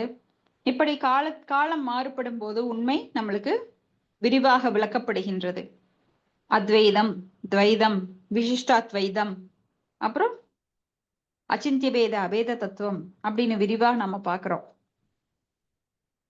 சோ சாஸ்திரங்கள், இந்த நீதி ஸ்ரீமத் பாகவதம், நாரத பஞ்சாத்திரம் போன்ற அங்கீகரிக்கப்பட்ட நீதி நூல்களும், கடவுளை உணர்வதற்கு நம்மை வழிநடத்தும் சாஸ்திரங்களும் சத் சாஸ்திரங்கள். சத்து சாஸ்திரங்கள் அப்படின்னா உண்மையானவை, அசத் சாஸ்திரங்கள் அப்படின்னா எதிரானவை, அசத் அப்படின்னா நிலையற்றவை. அடுத்த ஸ்லோகம் 29. நஷ்ட சௌச்சா மூட கியோஜதா பஸ்மாஸ்தி தாரிணஹ விஷந்து சிவ தீஷாயாம் யத்ர தெய்வம் சூராஷவம். ஹரேக்ஷா மாதாஜி, நான் படிக்கிறேன் மாதாஜி. படிங்க. மொழிபெயர்ப்பு. சிவபெருமானை வழிபடும் உறுதி பூண்டோர் அவரை போலியாக பின்பற்றி தாங்களும் மூடத்தனமாக சடைமுடி வைத்துக் கொள்கின்றனர். சிவபெருமானை வழிபடுவதற்கு தீக்கை பெறும் பொழுதே, தீக்கை அப்படின்னாங்க மாதாஜி? சிவபெருமானை வழிபடுவதற்கு தீக்கை பெறும் பொழுது, தீட்சை பெறும் பொழுதே அவர்கள் மது, மாமிசம் போன்றவற்றை தங்கள் வாழ்வில் விரும்பி ஏற்றுக்கொள்கின்றனர். பொருளுரை. தலையில் நீண்ட முடி வளர்த்துக் கொள்வதும், குளிக்காமல் இருப்பதும், மாமிசம் உண்பதும், மது, கஞ்சா போன்றவற்றிற்கு அடிமையாவதும் நெறியற்ற வாழ்வினை மேற்கொள்ளும் சில மூடர்களின் பழக்க வழக்கங்களாகும். இது போன்ற நடத்தை உடையவர்கள் மெய்யுணர்வினை பெற முடியாத சூனியங்கள் ஆகின்றனர். சில மந்திர தீட்சிக்குரிய முத்ரிகாஷ்டகம், நிர்வாணம் அல்லது சமாதி நிலையினை பெண்களின் யோனியின் மீது அமர்ந்து கொண்டு அடையலாம் என்று பரிந்துரைக்கிறது. இது போன்ற செயல்களில் ஈடுபடும் பொழுது மது தேவைப்படுகிறது. மது இல்லாத சமயங்களில் மயக்கம் தரும் பனை மரங்கள் பயன்படுத்தப்படுகின்றன. இதுவும் கூட சில பனைமரக்கல் மாதாஜி, பனைமரக்கல் பயன்படுத்தப்படுகிறது. பனைமரக்கல் மரங்கள் பனைமரக்கல் பயன்படுத்தப்படுகிறது. இதுவும் கூட சிவ ஆகமத்தின்படி சிவபெருமானை வழிபடுவதற்குரிய நெறிமுறையாகும். ஹரே கிருஷ்ணா மாதாஜி. சிவபெருமானை வழிபடுறவங்க என்ன பண்றாங்கன்னா, போலியாக சிவபெருமானோட அடையாளங்களை மட்டுமே பின்பற்றுகிறார்கள். சிவபெருமானோட உணர்வு மிகவும் திவ்யமானது. ஆனா சிவபெருமானை இமிட்டேட் பண்றது, அதாவது வெளிப்புறமா அவரை மாதிரி ஜடாமுடி வச்சுக்கிறது, நிர்வாணமா இருக்கிறது, மேல சாம்பல் பூசிக்கிறது, அகோரிகள் அப்படின்னு சொல்லுவாங்க. அவங்கெல்லாம் சுடுகாட்டுல பிணங்களை தின்னுபவர்களாக, அப்படியே அவங்கள பார்த்தாலே பயங்கரமா இருக்கும், உக்கிரமா இருக்கும். ரொம்ப வித்தியாசமா நடந்துக்குவாங்க. கேட்டாக்க நாங்கெல்லாம் சிவபெருமான் ஆயிட்டோம் அப்படிங்குவாங்க. தலையில நீண்ட முடி வளர்த்துக்குவாங்க, குளிக்காம இருப்பாங்க, மாமிசம், மது, கஞ்சா இதெல்லாம் எடுத்துக்குவாங்க. அப்போ இந்த மூட பழக்க வழக்கங்கள் இதெல்லாமே, ஏன்னா இதெல்லாம் கற்பனை, சிவபெருமானாக நாம் மாறிட்டோம் அப்படின்னு. இது போன்ற நடத்தி இருக்கிறவங்க மெய்யுணர்வினை பெற முடியாத சூனியங்கள் ஆயிடுறாங்க. ஏன்னா இதெல்லாம் போலியா அவங்களோட கற்பனைக்கு தகுந்த மாதிரி சாஸ்திர விதிகளை பின்பற்றாது, அல்லது சாஸ்திர விதிகளை சரியாக புரிந்து கொள்ளாதது. ஏன்னா வேதங்கள் அனைத்தும் மறைமுகமாக பகவானை உணர்த்துகிறது. யாராலையும் அதை சீக்கிரம் புரிஞ்சுக்க முடியாது. ஆனா குருவை சரணடைந்தவர்களால் மட்டுமே, பக்தர்களால் மட்டுமே பக்தியானாம் அபிஜானாதி. ஆனா இந்த மாதிரி போலிகளால புரிஞ்சுக்க முடியாது. அப்ப அவங்க இமிட்டேட் பண்றாங்க. என்னன்னா வேதங்கள்ல இருக்கிற போலி சடங்குகளை அந்த வேதத்தின் மலச்சொற்களால் மயங்கி அதுல சொல்லப்பட்டிருக்கிற மாதிரி எல்லாம் நிறைய செய்வாங்க. இது சிவ ஆகமத்தின்படி சிவபெருமானை வழிபடக்கூடிய நெறிமுறை அப்படின்னு அவங்க நினைச்சுக்கிறாங்க. ஏன்னா சில சமயம் அவங்க கஞ்சா குடிப்பாங்க, பனைமர கல்லு குடிப்பாங்க. இந்த மாதிரி எல்லாம் எடுக்கும்போது சிவபெருமானை அவங்க இமிட்டேட் பண்ற மாதிரி நடிக்கிறாங்க. ஆனா உண்மையில சிவபெருமான் ஆழகால விஷத்தை உண்டார். அது மாதிரி நீங்க சரி சிவபெருமான் விஷத்தை உண்டார்ல, நீங்க குடிங்க அப்படின்னா ஓடிடுவாங்க. ஏன்னா விஷமெல்லாம் சாப்பிட முடியாது. அவரை மாதிரி ஜடாமுடி வச்சுக்கலாம், சாம்பல் பூசிக்கலாம், நிர்வாணமா சுடுகாட்டுல திரியலாம். ஆனா அவங்களால விஷம் சாப்பிட முடியாது. அப்பெல்லாம் ஓடிடுவாங்க குடிக்க சொன்னா. சிலதை மட்டும்தான் ஃபாலோ பண்ண முடியும், சிலதெல்லாம் போலியா இருக்கிறதுனால அவங்களால ஃபாலோ பண்ண முடியாது. அடுத்த ஸ்லோகம் 30. பிரம்மச்ச பிராஹ்மணா சைவ யத்யூயம் பரிநிந்தத சேதும் லிதானை பும்சாம் அத பாஷண்டம் ஆஸ்ரிதாக. அடியன் படிக்கிறேங்க மது. படிங்க. மொழிபெயர்ப்பு. பிருகு முனிவர் தொடர்ந்து கூறினார், வேதங்களையும் வேத கொள்கைகளை பின்பற்றும் அந்தணர்களையும் நீங்கள் தூற்றியதால் கடவுள் மறுப்பு கொள்கைகளிடம் நீங்கள் முன்னமேயே தஞ்சம் அடைந்திருக்கின்றீர்கள் என்பது நன்றாக தெரிகிறது. பொருளுரை. பிருகு முனிவர் நந்தியம்பெருமானை சபிக்கும் பொழுது அவர்களை கீழான நாத்திகர்களாகும்படி கூறினார். ஏனென்றால் மனித சமுதாயத்திற்கு ஆதாரமாக விளங்கும் வேதங்களை தூற்றியதின் மூலம் அவர்கள் ஏற்கனவே நாத்திக நிலைக்கு தாழ்ந்திருந்தனர். அடிப்படை தகுதிகளுக்கு ஏற்ப மனித சமுதாயம் 4ஆக பிரிக்கப்பட்டிருக்கிறது. அவை அறிவுடையோர், ஆற்றல் மிக்கோர், உற்பத்தியாளர்கள் மற்றும் தொழிலாளர்கள் ஆவர். வேதங்கள் ஆன்மீக வளர்ச்சிக்கும் பொருளாதார வளர்ச்சிக்கும் புலநுகர்ச்சிக்குரிய ஒழுங்குமுறை விதைகளை முறைப்படுத்துவதற்கும் சரியான வழிகாட்டுதலாக விளங்குகின்றன. அதன் உதவினாலேயே ஒருவன் உலகத்தின் மாசுக்களிலிருந்து விடுதலை பெற்று தனது உண்மையான நிலையான ஆன்மீக அடையாளத்தினை பெற முடியும். அகம் பிரக்மாஸ்மி. மாசுடைய வாழ்க்கையில் ஒருவன் நீடித்திருக்கும் வரை அவன் நீர்வாழ் உயிரிலிருந்து பிரம்மா வரை பல்வேறு உடல்களை பெறுகிறான். ஆனாலும் மனித உடல் பெற்ற வாழ்க்கையே பரு உலகின் உயர்வான நிலையாகும். மறுபிறப்பில் ஒருவன் உயர்வடைவதற்குரிய வழியினை வேதங்கள் இப்பிறவியிலேயே காட்டுகின்றன. இந்நெறிமுறைகளின் தாயாக வேதங்களும் இவற்றின் தந்தையாக வேதங்களை கற்றுணர்ந்த அந்தணர்களும் விளங்குகின்றனர். அதனால் வேதங்களையோ அல்லது அந்தணர்களையோ நிந்திப்பவர்கள் தாமாகவே நாத்திக நிலைக்கு தாழ்ந்து விடுகின்றனர். வேதங்களின் மீது நம்பிக்கை இன்று தாமே புனைந்திய மற்றும் புதிய சமயத்தை சேர்ந்தவர்களை குறிப்பிடும் சரியான சமஸ்கிருத சொல் நாத்திகம் என்பதாகும். ஸ்ரீ சைத்தன்ய மகாபிரபு புத்த மத கொள்கைகளை பின்பற்றுபவர்களை நாத்திகர்கள் என்பார். அகிம்சை கோட்பாட்டினை வளர்ப்பதற்காக புத்த பகவான் வேதங்களை ஒதுக்கிவிட்டார். ஆனால் சங்கராச்சாரியாரோ அம்மத தத்துவங்களுக்கு இந்தியாவில் முற்றுப்புள்ளி வைத்து அவற்றை வலுக்கட்டாயமாக வெளிநாட்டிற்கு நாடு கடத்தினார். இங்கே பிரம்ம சப்ராஹ்மணன் என்று குறிப்பிடப்பட்டிருக்கிறது. பிரம்ம என்றால் வேதங்கள் என்று பொருள். அகம் பிரம்மாஸ்மி என்றால் நான் முற்றிலும் அறிந்தவன் என்று பொருளாகும். வேதங்கள் ஒருவனை தான் பிரம்மனாக கருத வேண்டும் என்று கூறுகின்றன. ஏனென்றால் அவன் உண்மையிலேயே பிரம்மாகத்தான் இருக்கின்றான். வேதங்களை அல்லது பிரம்மத்தை அல்லது வேத ஆன்மீக அறிவியலை அல்லது அவற்றை கற்றுணர்ந்த அந்தணர்களை நிந்தித்தால் மனித நாகரிகம் எங்கனம் உருப்படும்? பிருகு முனிவர், என்னுடைய சாபத்தினால் நீங்கள் நாத்திகர்களாக போவது ஏற்கனவே நீங்கள் நாத்திக நிலையில்தான் இருக்கின்றீர்கள். ஆகையினால் நீங்கள் கண்டிக்கத்தக்கவர்கள் என்று கூறுகின்றது. தேங்க்யூ மதர்ஜி. ஹரே கிருஷ்ணா. தேங்க்யூ மாதாஜி. இப்போ பிருகு முனிவர் வந்து தக்ஷனுடைய சகோதரர். சோ தக்ஷனுக்கு ஆதரவா அங்க செயல்படுறாரு. அப்போ சிவபெருமானுடைய அடியவர்களை பார்த்து அவர் வந்து சாபம் கொடுக்கிறார். இப்படி ஒருவருக்கொருவர் திருப்பி திருப்பி சாபத்தை அள்ளி வீசுறாங்க.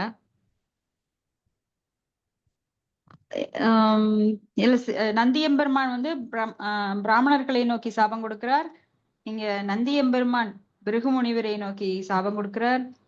பிருகு முனிவர் நந்தியம்பெருமானுக்கு சாபம் கொடுக்கிறார். இப்படி மாறி மாறி நடக்குது. மனித சமுதாயத்தின் ஆதாரமாக விளங்கும் வேதங்களை தூற்றியதன் மூலம் அவர்கள் ஏற்கனவே நாத்திக நிலைக்கு தாழ்த்தப்பட்டிருக்கின்றனர். ஏன்னா நந்தி எம்பெருமானை சபிக்கிறப்போ அவர் சொல்றார், நீங்க முதல்லயே நீங்க நாத்திகர்கள் தான். ஏன்னா வேதத்தின் கொள்கைகளை சரியாக பயன்படுத்தாம, ஏன்னா சிவபெருமான் வந்து சங்கராச்சாரியா வர்றாரா இல்லையா, அதனால அவர் அப்படி சொல்றார் இன்டைரக்டா. அப்ப அறிவுடையோர், ஆற்றல் மிக்கோர், உற்பத்தியாளர், தொழிலாளர் அப்படின்னு 4 பிரிவு. வர்ணாசிரமம், பிராமணர், சத்ரியா, வைஷ்யா, சூத்ரா அப்படின்னு. பிராமணா அப்படிங்கிறவங்க அறிவுடையவர், ஆற்றல் மிக்கவர்கள் வைஷ்யர்கள், அவங்கதான் ஆளுமை திறன் கொண்டவங்க. உற்பத்தியாளர் அப்படின்னா வைஷ்யா, சத்ரியா. வைஷ்யா தான் உற்பத்தியாளர்கள், சத்ரியா ஆற்றல் மிக்கோர், சூத்திரர்கள் தொழிலாளர்கள், எல்லாருக்கும் சேவை செய்யறவங்க. இந்த 3 பிரிவினருக்கும். இப்ப வேதங்கள் ஆன்மீக வளர்ச்சிக்கும் பொருளாதார வளர்ச்சிக்கும் புலனுகர்வுக்குரிய ஒழுங்குமுறை விதிகளை முறைப்படுத்துவதற்கும் சரியான வழிகாட்டுதலாக விளங்குகின்றன. ஏன்னா வேத விதிகள் ஆரம்ப நிலை என்னன்னா வர்ணம், ஆசிரமம். ஆரம்பத்துல வேதங்களை பின்பற்றுபவர்கள் வர்ணாசிரமங்களை சரியாக கடைபிடிக்க வேண்டும். யார் ஒருவன் 100 தலைமுறையாக இந்த வர்ணாசிரமத்தை 100 பிறப்புல வர்ணாசிரமத்தை சரியா கடைபிடிக்கிறானோ அவன் பிரம்மன் பதவிக்கே உயர்த்தப்படுகிறான்னா பாத்துக்கோங்களேன்.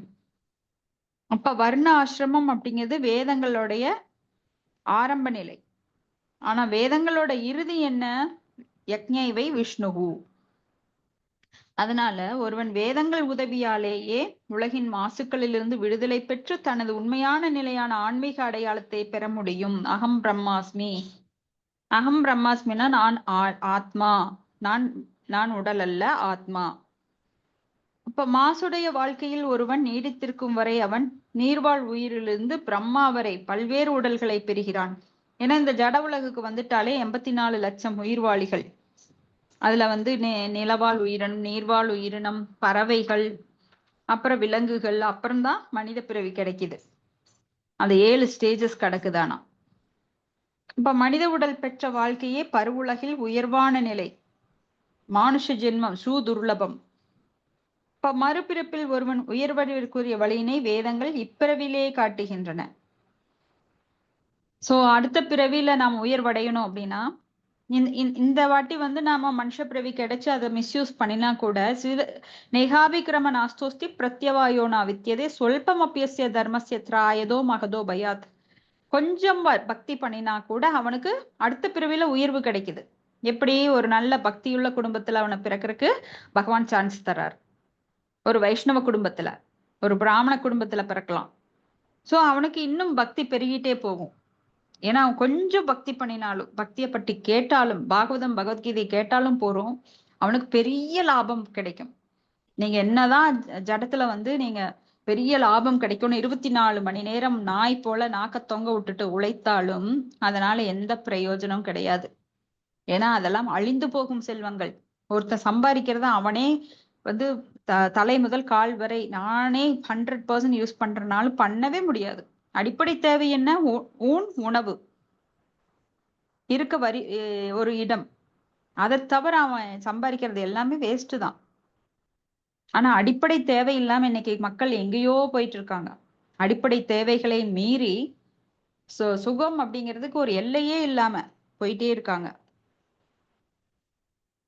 அப்போ வேதங்களின் நெறிமுறைகள் இதை வந்து எல்லாரும் ஏத்துக்கணும். இந்நெறிமுறைகள் தாயாக வேதங்களும் இவற்றின் தந்தையாக வேதங்களையும் கற்றுணர்ந்த அந்தணர்களாக விளங்குகின்றனர். அதனால் வேதங்களையோ அல்லது அந்தணர்களையோ நிந்திப்பவர்கள் தாமாகவே நாத்தி நிலை தாழ்ந்து விடுகின்றனர். பிரம்மஹத்தி தோஷம் அப்படின்னு நாம பார்த்தோம் இல்லைங்களா? அப்ப வேதங்களையோ அல்லது அந்தணர்களையோ, வேதங்களை நிந்திப்பது கூடாது. பகவத்கீதை பாகவதத்தெல்லாம் கிண்டல் அடிக்கிறவங்களை வந்து அவங்க தேரவே முடியாது. பல பிறவில ரொம்ப கஷ்டப்படணும். ஏன்னா வேதங்கள் எல்லாம் என்ன? தாய் போன்றது. வேதங்கள் தான் நமக்கு எல்லாத்தையும் எடுத்துக்காட்டுது. எப்படி தாயானவள் தந்தையை நம்மளுக்கு அடையாளம் காட்டுகின்றாளோ அதை எல்லாரும் உண்மைன்னு தான் சொல்லி நாம அப்பான்னு கூப்பிடுறோம். அது போல இந்த வேதங்கள் தான் நமக்கு மாதா தாத்தா பிதா குரு மகக அப்படின்னு பகவானை அடையாளம் காட்டுகின்றது. அந்த வேதத்தை யாரும் நிந்திக்க கூடாது. 10 குற்றங்கள்ல 1. வேதங்களையோ வேத வழிவந்த நூல்களையோ இகழ்வது கூடாது. ஒரு விளையாட்டா சொல்றேன்னு கூட வேதங்களை வந்து நம்ம இப்படி நிந்திப்பது கூடாது. இப்போ புத்த மத கொள்கைகளை பின்பற்றுபவர்கள் நாத்திகர்கள். அகிம்சை கோட்பாட்டினை வளர்ப்பதற்காக புத்த பகவான் வேதங்களை ஒதுக்கினார். ஆனா புத்த பகவான் யாரு? உயர்ந்த நிலையில் இருக்கிறவர். பகவானே அவரோட இன்கார்னேஷன் தான் புத்த பகவான். ஏன்னா அந்த சூழ்நிலைக்கேற்ப அவர் செயல்பட்டார் புத்த பகவான். அவர் வேணும்னுட்டு பண்ணல. ஏன்னா பகவானுடைய சட்டம் தான் இங்க. நாமள சட்டத்தை இயற்ற முடியாது. ஆனா பகவான் சட்டத்தை இயற்றலாம். ஏன்னா அவர் தான் தர்மம் து சாக்ஷாத் பகவத் பிரணீதம். தர்மத்தை இயற்றுபவர் அவர்தான். அவர் பொய்யே சொன்னாலும் அது நன்மைக்காக. எப்படி ஒரு சூரியன் வந்து மலத்தின் மீது அந்த சூரிய கதிர்கள் விழுந்தாலும் சூரியன் வந்து அசுத்தப்படுவதில்லை, மலம்தான் சுத்தமாகுது. அதனால பகவான் என்ன வேணா பண்ணலாம். அவர் வந்து வெண்ணைய திருடினாலும், அவர் திருடன் என சொன்னாலும் அவர் ரசிக்கிறார். நம்மளால திருடின்னு சொன்னா நம்ம ரசிப்போமா? உடனே சண்டைக்கு போயிட மாட்டோம். ஆனா பகவான் அதை ரசிக்கிறார். ஏன்னா பக்தர்கள் தன்னை திருடான்னு கூப்பிட்டாலும் சரி, கிருஷ்ணான்னு கூப்பிட்டாலும் சரி, கல்லான்னு கூப்பிட்டாலும் சரி, அவர் அதை ரசிக்கிறார். ஏன்னா அவர் பற்றற்றவர். அவர் வந்து என்னை இப்படித்தான் கூப்பிடணும் அப்படின்னலாம் பக்தர்கள் எப்படி கூப்பிட்டாலும் அவர் வந்து அதற்கு அந்த பாம்பாட்டி வந்து மகுடி ஊதுற மாதிரி பக்தர்கள் என்ன சொன்னாலும் அவர் ஆடுவார். அப்ப இங்க வந்து சங்கராச்சாரியார் மத தத்துவங்களுக்கு இந்தியாவில் முற்றுப்புள்ளி வைத்து அதாவது புத்த மத கொள்கைகளை அப்படியே வெளிநாட்டுக்கு பார்சல் பண்ணிட்டார்.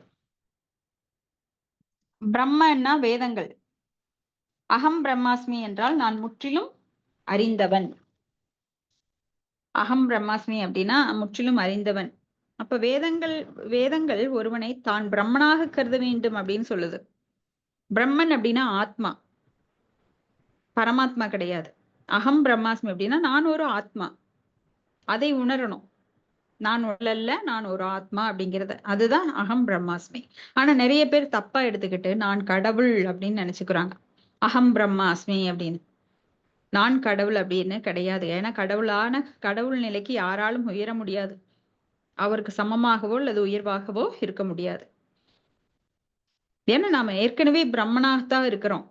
வேதங்களை அல்லது பிரம்மத்தை அல்லது ஆன்மீக அறிவியலை அல்லது அவற்றை கற்றுணர்ந்த அந்தணர்களை நிந்தித்தால் மனித நாகரிகம் எப்படி உருப்படும்? ஏன்னா அந்தணர்கள் அப்படின்னா ஒரு சமுதாயத்தின் மூளையாக செயல்படுறவங்க. உண்மையான அந்தணர்கள், நாம இன்னைக்கு இருக்கிற அந்தணர்களை சொல்லல. உண்மையான பிராமணர்கள் ஒரு மனித சமுதாயத்தின் மூளையாக செயல்படுறவங்க. அந்த காலத்துல பாத்தீங்கன்னா ஒரு அரசன் கூட ஆன்மீக குருவாக ஒரு பிராமணனை உட்கார வச்சிருப்பான் அரண்மனையில, அரச சபையில. ஏன்னா அவருடைய அறிவுரையை கேட்டுத்தான் நாட்டை ஆழ்வான். ஏன்னா சத்திரியர்கள் வந்து நாட்டை அவர்கள் அறிவுரை கேட்பத்தான் ஆழ்வார்கள். அவங்க சொந்த விருப்பத்துல நான் இப்படி பண்ணலாம் அப்படி பண்ணலாம் அப்படின்னு எல்லாம் அரசு தன்னிச்சையா பண்ண மாட்டான். பிராமணர்களோட அறிவுரைப்படிதான். நீங்க இத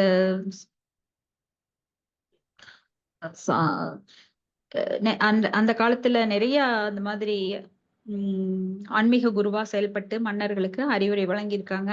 சாணக்கியர் இதுல ரொம்ப முக்கியமானவர். சாணக்கிய சாஸ்திரம் அப்படின்னே ஒரு நூல் இருக்கு. அதுல பாத்தீங்கன்னா அவர் நிறைய சட்டங்களை கொடுத்திருப்பார். அப்ப பிருகுமுனிவர் இங்க சொல்றாரு, என்னுடைய சாபத்தினால் நீங்கள் நாத்திகர்களாக போறது கிடையாது. சாபம் கொடுத்துட்டாரு. ஆனா அப்புறம் அதுக்கு ஒரு விளக்கம் சொல்றாரு. ஏன்னா நீங்க ஏற்கனவே முட்டாள்கள் தான். ஏன்னா நாத்திக நிலையில தான் இருக்கிறீங்க. சிவபெருமானோட அடியவர்களை பார்த்து அவர் அப்படி சபிக்கிறார். ஆகையினால் நீங்கள் கண்டிக்கத்தக்கவர்கள். என சாஸ்திரங்களை பின்பற்றாதவர்கள் யாரு? கண்டிக்கப்படக்கூடியவர்கள் அப்படின்னு சொல்லி இங்க சொல்றார். அடுத்தது ஸ்லோகம் 31. ஏஷ ஏவ ஹி லோகானாம் சிவபந்தா சனாதனஹ யம் பூர்வே சாணு சந்தஸ்துர் யத் பிரமாணம் ஜனார்தனஹ. ஹரே கிருஷ்ணா மாதாஜி. படிக்கிறேங்க மாதாஜி. மொழிபெயர்ப்பு. வேதங்களின் நிலையான நெறிமுறைகள் மனித சமுதாயத்தின் மங்களகரமான முன்னேற்றத்திற்குரியவைகள் ஆகும். அக்கொள்கைகள் முற்காலத்தில் கடுமையாக பின்பற்றப்பட்டன. இக்கொள்கைகளுக்கு உறுதியான ஆதாரமாக விளங்குபவர் அனைத்து உயிர்களின் நலன் விரும்பியாக உள்ளவர். ஜனார்த்தனன் என்றழைக்கப்படும் முழுமுதற் கடவுளே ஆவார். பொருளுரை. முழுமுதற் கடவுளாக கிருஷ்ணர் முழுமுதற் கடவுளான கிருஷ்ணர் உடல் வேறுபாடின்றி இவ்வுலகில் உள்ள எல்லா உயிர்களின் தந்தையாகவும் தான் விளங்குவதாக பகவத்கீதையில் கூறுகிறார். இவ்வுலகில் 8,84,00,000 பல்வேறு விதமான உயிர் வடிவங்கள் உள்ளன. ஆனால் பகவான் கிருஷ்ணரோ இவை அனைத்தின் தந்தையும் தானே என்கிறார். ஏனென்றால் முழுமுதற் கடவுளின் முக்கியமான பாகங்களாக உயிர்கள் விளங்குகின்றன. அவையெல்லாம் பகவானின் பிள்ளைகளே. இவ்வுயிர்கள் எல்லாம் ஜட இயற்கையினை ஆள முடியும் என்றும் தவறான எண்ணத்தோடு இருக்கின்ற காரணத்தினால் அவர்களின் நன்மைக்கான வழிகாட்டிகளாக வேதங்கள் அருளப்பட்டிருக்கின்றன. ஆகையினாலேயே வேதங்கள் அபருஷேய என்று அழைக்கப்படுகின்றன. அதாவது அவை முதல் உயிராகிய பிரம்மதேவன் உள்ளிட்ட தேவர்களாலோ அன்றி மனிதர்களாலோ எழுதப்பட்டவை அன்று. பிரம்மதேவன் வேதங்களை படைத்தவரோ அல்லது அதன் ஆசிரியரோ அல்லர். அவரும் பரு உலகில் உள்ள ஓர் உயிரினமே. ஆகையினால் வேதங்களை பற்றி தனது விருப்பப்படி பேசுகின்ற எழுதுகின்ற அதிகாரம் அவருக்கு கிடையாது. எல்லா உயிர்களும் பெருமையான உலகில் 4 விதமான உடையனவாக உள்ளன. அவை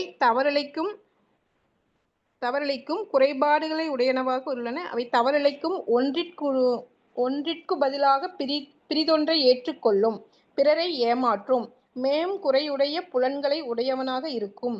எனினும் வேதங்கள் இந்த பரு உலகில் உள்ள எந்தவித உயிர் பொருளாலும் எழுதப்படவில்லை. ஆகையினாலேயே அவை அபருஷேய என்று சொல்லப்படுகின்றன. தொன்று நிகழ்ந்தது அனைத்தையும் உணர்ந்தவர்களால் கூட வேதங்களின் வரலாற்றினை அறிந்து கொள்ள முடியாது. நவீன மனித சமுதாயத்திடம் உலகை பற்றிய அல்லது பிரபஞ்சத்தை பற்றிய காலக்கணிப்பு வரலாறு என்பது எதுவும் கிடையாது. 3000 வருடங்களுக்கு முன்னர் என்ன நடந்தது என்னும் வரலாற்று உண்மைகளும் இவர்களுக்கு தெரியாது. அதனால்தான் வேதங்கள் எப்போது எழுதப்பட்டன என்று யாராலும் கண்டுபிடிக்க முடியவில்லை. காரணம், அவை இப்பரு உலகில் உள்ள எந்த உயிராலும் எழுதப்பட்டதல்ல. அறிவுத்துறையின் அனைத்து முறைகளும் குறைபாடுடையவையே. ஏனென்றால் அவை மனிதர்களாலோ தேவர்களாலோ அல்லது பௌதீக படைப்பின் பிற உயிர்களால் பேசவோ அல்லது எழுதவோ படுகின்றன. ஆனால் பகவத்கீதையானது அபருஷேயமாய் விளங்குகிறது. காரணம், அது பௌதீக படைப்பின் மனிதர்களாலோ அல்லது தேவர்களாலோ பேசப்படவில்லை.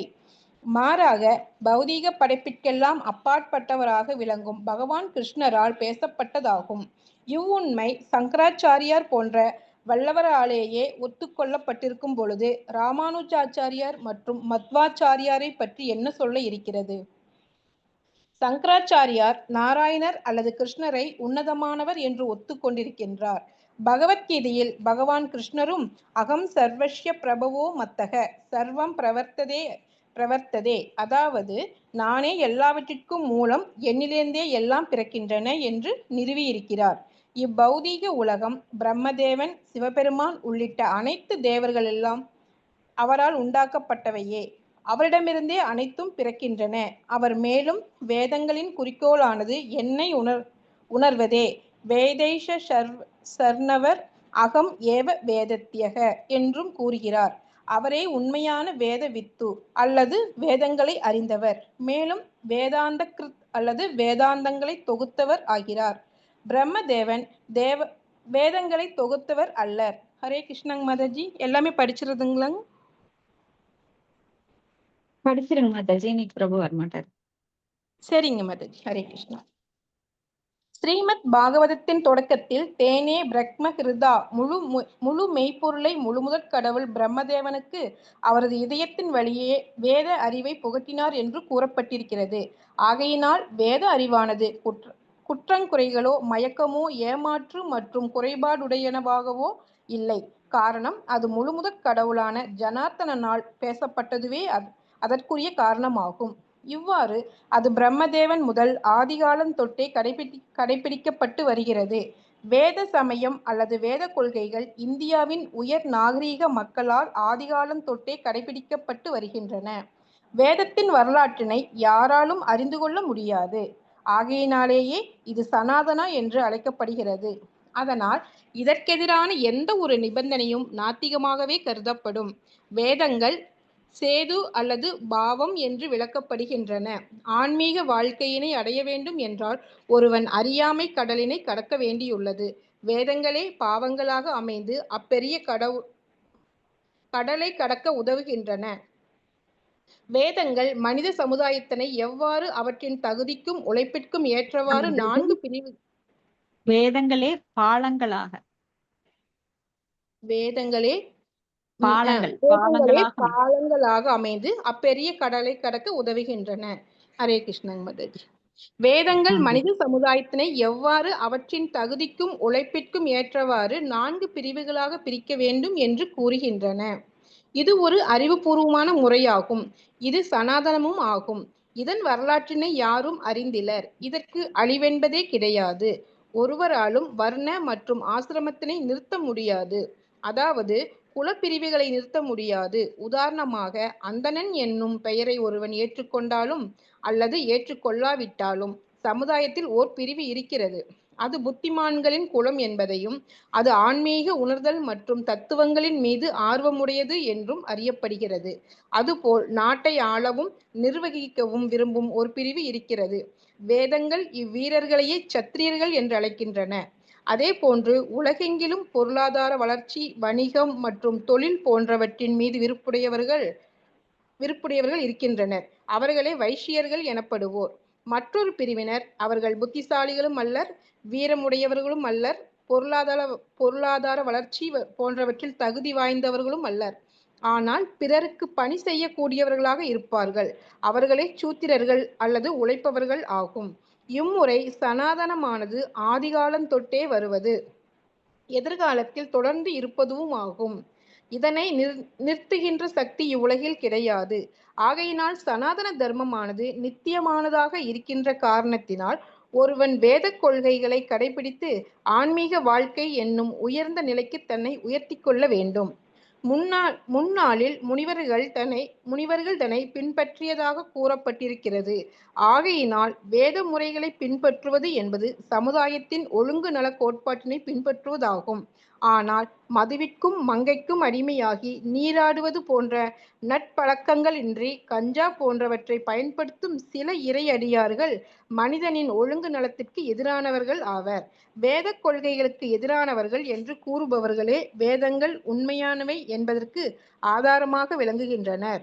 ஏனென்றால் வேத கொள்கைகளை கடைபிடிக்காத அவர்கள் விலங்குகளை போன்று வாழ்கின்றனர். இம்மிருக ஜாதியினரே வேத முறைகளின் மேன்மைக்கு சான்றாக விளங்குகின்றனர். ஹரே கிருஷ்ணங் மாதாஜி. தேங்க்யூ மாதாஜி. ஹரே கிருஷ்ணா. தேங்க்யூ மாதாஜி. அப்போ வேத கொள்கைகள் அப்படிங்கிறது பகவானால் இயற்றப்பட்டது. 15.15 பகவத்கீதையில நம்ம பாக்குறோம். சர்வசிய சாகம் ஸ்ருதி சன்னிவிஷ்டோ மத்தக ஸ்மிருதி ஞானம் அபோகனம் ச வேதைச சர்வேரகம் வேத வேத்யோ வேதாந்த கிருத் வேதவித் ஏவச்சாகம் அப்படின்னு. அதாவது வேதங்களை இயற்றியபவனும் நானே, வேதங்களால் அறியப்பட வேண்டியவனும் நானே, வேதங்கள் அனைத்தையும் உணர்ந்தவன் நானே. என வேதங்கள் எல்லாம் கடல் போன்றது. வேதங்கள் அப்படின்னு சொன்னாலே பகவானது மூச்சுக்காற்றிலிருந்து அவை தோன்றியவை. ஆனா சிலரெல்லாம் நினைக்கிறாங்க அது பிரம்மாட்டிருந்து வந்தது அப்படின்னு நினைக்கிறாங்க. அப்ப வேதங்களை எல்லாம் புத்தர் மறுத்தளித்தார் அப்படின்னா ஒரு காரணமா தான். ஏன்னா வேத கொள்கைகளை பின்பற்றும் அளவிற்கு அங்க புத்திசாலிகளா இல்ல, எல்லாம் மூடர்களா இருந்தாங்க. அதனால அவங்களுக்கு அடிப்படையான தத்துவங்களை, அடிப்படையான சில தர்மங்களை சொல்லிக் கொடுக்க வேண்டிய நிலையில மக்கள் ரொம்ப தாழ்ந்த நிலையில இருந்ததுனால, உயர்ந்த தத்துவங்களை எல்லாம் சொல்ற நிலையில இல்லாததுனால அவர் அங்க வேதங்களை மறுத்தார். அப்புறம் ஆதிசங்கரர் வேதங்கள் இருக்கின்றது, ஆனால் அது அருவமாக இருக்கின்றது, பகவான் அப்படிங்கிறவர் உருவம் கிடையாதுன்னு அகம் பிரம்மாஸ்மி அப்படிங்கிற கொள்கையை கொண்டு வந்தார், அத்வைத கொள்கையை கொண்டு வந்தார், அதை நிலைநாட்டினார். அதுக்கப்புறம் பகவான் நம்மளுக்கு கொஞ்சம் கொஞ்சமா அந்த ஒரு எலவேஷன், உயர்வை கொடுத்தார். அப்போ 4.40 நம்ம பகவத்கீதையில பார்த்தா, அக்ஞாஸ்ரத்தானஸ்ய சம்சயாத்மா வினஷ்யதி நாயம் லோகோ அஸ்தினப்பரோ நசூகம் சம்சயாத்மனக அப்படின்னு சொல்றாங்க. சாஸ்திரங்களை சந்தேகிக்கும் நம்பிக்கையற்ற முட்டாள் மனிதர்கள் இறையுணர்வை அடைவதில்லை, அவர்கள் வீழ்ச்சி அடைகின்றன. சந்தேகம் கொள்ளும் ஆத்மாவிற்கு இந்த உலகிலோ மறு உலகிலோ இன்பம் கிடையாது அப்படின்னு சொல்றாங்க. சோ வேதங்கள் அப்படின்னாலே தாய் போன்றது. தாய் நம்மளுக்கு தந்தையை காட்டி கொடுப்பது போல வேதங்கள் நமக்கு பகவானை காட்டி கொடுக்கின்றது. அப்போ நம்ம பாகவதத்துல முதல் ஸ்லோகம் என்ன சொல்லுது? ஓம் நமோ பகவதே வாசுதேவாய அப்படின்னு சொல்லி தொடக்கம். ஜென்மாதி அஸ்யதோ அன்வயாது தர்தஸ்வாதேசோ அபிக்ஞஸ்வராத் தேனே பிரம்ம ஹிருதாய ஆதிகவே முய்யந்தி யத் சூரேஹ தேஜோவாரி அமிர்தாம் யதா வினிமயோ யத்தர் ஷர்க்கோ அமிர்சா தாம்னாஸ்வேன சதா நிரஸ்தகோகம் சத்தியம் பரம் தீமஹி அப்படின்னு. தேனே பிரம்ம ஹிருதாய ஆதிகவையே. அப்போ பிரம்மாவுக்கு அந்த வேத ஞானத்தை உணர்த்தியவரும் அந்த பகவான் தான். அப்போ பிரம்மாவின் 4 தலை 4 வேதங்களாக ரிக் யசு சாம அதர்வன அப்படின்னு நாம சொல்றோம். இருந்தாலும் அந்த பிரம்மாவுக்கு இதயத்துக்குள்ள உள் புகுத்தியது யார் அப்படின்னா பகவான் கிருஷ்ணர் தான். அந்த வேதங்களுக்கெல்லாம் ஆதாரம் அவர்தான். அந்த வேதங்களை பிரம்மாவுக்கு உணர்த்தினார். ஏன்னா வேதங்கள் எல்லாம் ஒரு எல்லையற்றவை. அதெல்லாம் நம்ம காலத்துக்கு, நம்மளோட ஆயுட்காலத்துக்கு, இந்த ஏஜ்ல கலியுகத்துல நம்மளால கற்கவே முடியாது. அதனால தான் வேதங்களின் அனைத்து சாரங்களாக பாகவதம் நமக்கு கொடுக்கப்பட்டிருக்கிறது. எல்லா வேதத்தையும் படித்து உணர்வதன் அனைத்து கருத்துக்களும் இந்த பாகவத்துல நம்மளுக்கு கொடுக்கப்பட்டிருக்கு. அது ஏன்னா பகவான் நம்ம மேல ரொம்ப அக்கறை கொண்டு அவர் என்னவா வர்றார்? மாதா தாத்தா பிதா மகக சர்வயோனேஷு கௌந்தேய மூர்த்தய சம்பவந்தயா தாசாம் பிரம்ம மகத்யோனிர் அகம் பீஜ பிரத பிதாக அப்படிங்கிறார். நானே விதையளிக்கும் தந்தை. அப்ப விதை எங்கிருந்து வரும்? நம்மளுக்கு இங்க எல்லாம் அரச மரம், ஆலமரம், காய்கறி, ஃப்ரூட்ஸ், இந்த விதையெல்லாம் எங்கிருந்து வந்தது? நாம் ஒவ்வொருத்தருக்கும் விதை போட்டது யாரு? இந்த உடல் எவ்வாறு உருவாயிற்று? யார்? தந்தை. தந்தை மூலமே அந்த விதை விந்து வருகின்றது. அந்த விதை அளித்தவர் யார்? பகவான் கிருஷ்ணர். அவரே அனைத்திற்கும் ஆதாரம். அவரிடமிருந்தே எல்லாம் வருகின்றது. அப்போ அவர்கிட்ட இருந்துதான் நம்ம வந்தோம். இதுக்கு யார் காரணம், அதுக்கு யார் காரணம், அப்படி போயிட்டே இருந்தீங்கன்னா கடைசியில முழு முதற் கடவுள் என்பதை ஒருவன் உணர முடியும். ஆனா அதுக்கு காலம் இல்லை. அப்ப எவ்வாறு உணர்வது? ஷார்ட்கட் எங்க இருக்கு? வேதம். வேதங்கள் மூலமாக பகவானை உணர்ந்து கொள்ளலாம். நீங்க இதுக்கு தாத்தா யாரு, அவங்க தாத்தா யாரு? ஏன்னா 3000 ஆண்டுகளுக்கு முன் என்ன நடந்துங்கிறது சரித்திரம் இங்க கிடையாது. அப்போ ஆதாரம் என்ன? குரு, சாது, சாஸ்திரா. சாஸ்திரங்கள் மூலமாகத்தான் புரிந்து கொள்ள முடியும். சாஸ்திரங்கள் மூலமா இல்லாம கற்பனையின் மூலமாக நாம புரிந்து கொண்டோம் அப்படின்னா அது உண்மையாகாது. கண்ணை மூடிட்டு சூரியன் கிடையாதுன்னு ஒரு முட்டாள் சொல்லலாம், கற்பனை பண்ணலாம். நான் பிடிச்ச முயலுக்கு 3 கால்னு ஒருத்தர் சொல்லலாம். ஆனா உண்மை என்றும் அழியாது, பொய் என்றும் பொய் தான். சில சமயம் மேகங்கள் அந்த சூரியனை மறைக்கலாம். ஆனா அந்த சூரிய ஒளி இருந்துட்டு இருக்கும் பாத்தீங்கன்னா. சூரியனோட அந்த வெப்பம் வேணா இல்லாம இருக்கான். ஆனா அந்த பகல்ல சில சமயம் சூரியன் மேகங்கள் மறைக்கலாம். ஆனா நிரந்தரமா மறைக்க முடியாது. அது போல அறிவற்றவர்கள் அறிவு என்னைக்குமே அப்படியே இருந்துராது. அப்ப சில சமயம் மூடர்கள் சொல்லுவாங்க கடவுளே இல்லை அப்படின்னு. ஆனா அது மேகங்கள் மறைப்பது போலதான். ஏன்னா உணர்பவர்களால் உணர்ந்து கொள்ள முடியும். அப்ப வேதம் என்பது ஆதாரம். ஏன்னா நம்மளுக்கு 4 விதமான குறைபாடுகள் இருக்கு. நாமெல்லாம் தவறு செய்யும் இயல்புடையவர்கள், ஏமாற்றும் இயல்புடையவர்கள், குறையுடைய புலன்களை உடையவர்கள், மாயைக்குட்பட்டவர்கள். இந்த 4 குறைபாடுகளும் இருக்கு. நம்மளால ஒரு சிறு துரும்பு, பகவானுடைய அங்கம் நாம் எல்லாருமே, பார்ட் அண்ட் பார்சல். இருந்தாலும் நாம மாயையால் மறைக்கப்பட்டிருக்கிறோம். எப்படி ஒரு மாயை மேகமாக செயல்படுகிறதோ அது மாதிரி அது தற்காலிகமானது. ஆனா பகவான் வந்து அதற்குரிய வழியை தருகின்றார். அந்த அறியாமையை கடக்க உதவுகிறார். எப்படி? வேதங்கள் மூலமாக. அப்ப வேதத்தை வைத்துதான் நாம் புரிந்து கொள்ள முடியும். யாருக்கெல்லாம் பகவத்கீதைக்கு கையில கிடைச்சிருக்கு, பாகவதம் கையில கிடைச்சிருக்கு. ஆனா கையில் இருக்குங்க, ஆனா சாமி ரூம்ல வச்சிருக்கிறோம், செல்ஃப்ல வச்சிருக்கிறோம். அதை எடுத்து எப்பயாவது சரஸ்வதி பூஜைக்கு அப்படியே ஒரு தீபம் காட்டிட்டு மறுபடியும் வச்சிருவாங்க. அப்ப எப்படி அறிவு வளரும்? வளராது. அதை படித்து புரிந்து கொள்ள வேண்டும். யாருடைய கைடன்ஸோட? ஒரு பக்தரோட கைடன்ஸோட படிச்சு புரிஞ்சுக்கணும். நாமளா படிச்சோம்னா நம்ம மண்டையில இருக்கிறது தான் அங்க வெளிப்படும்.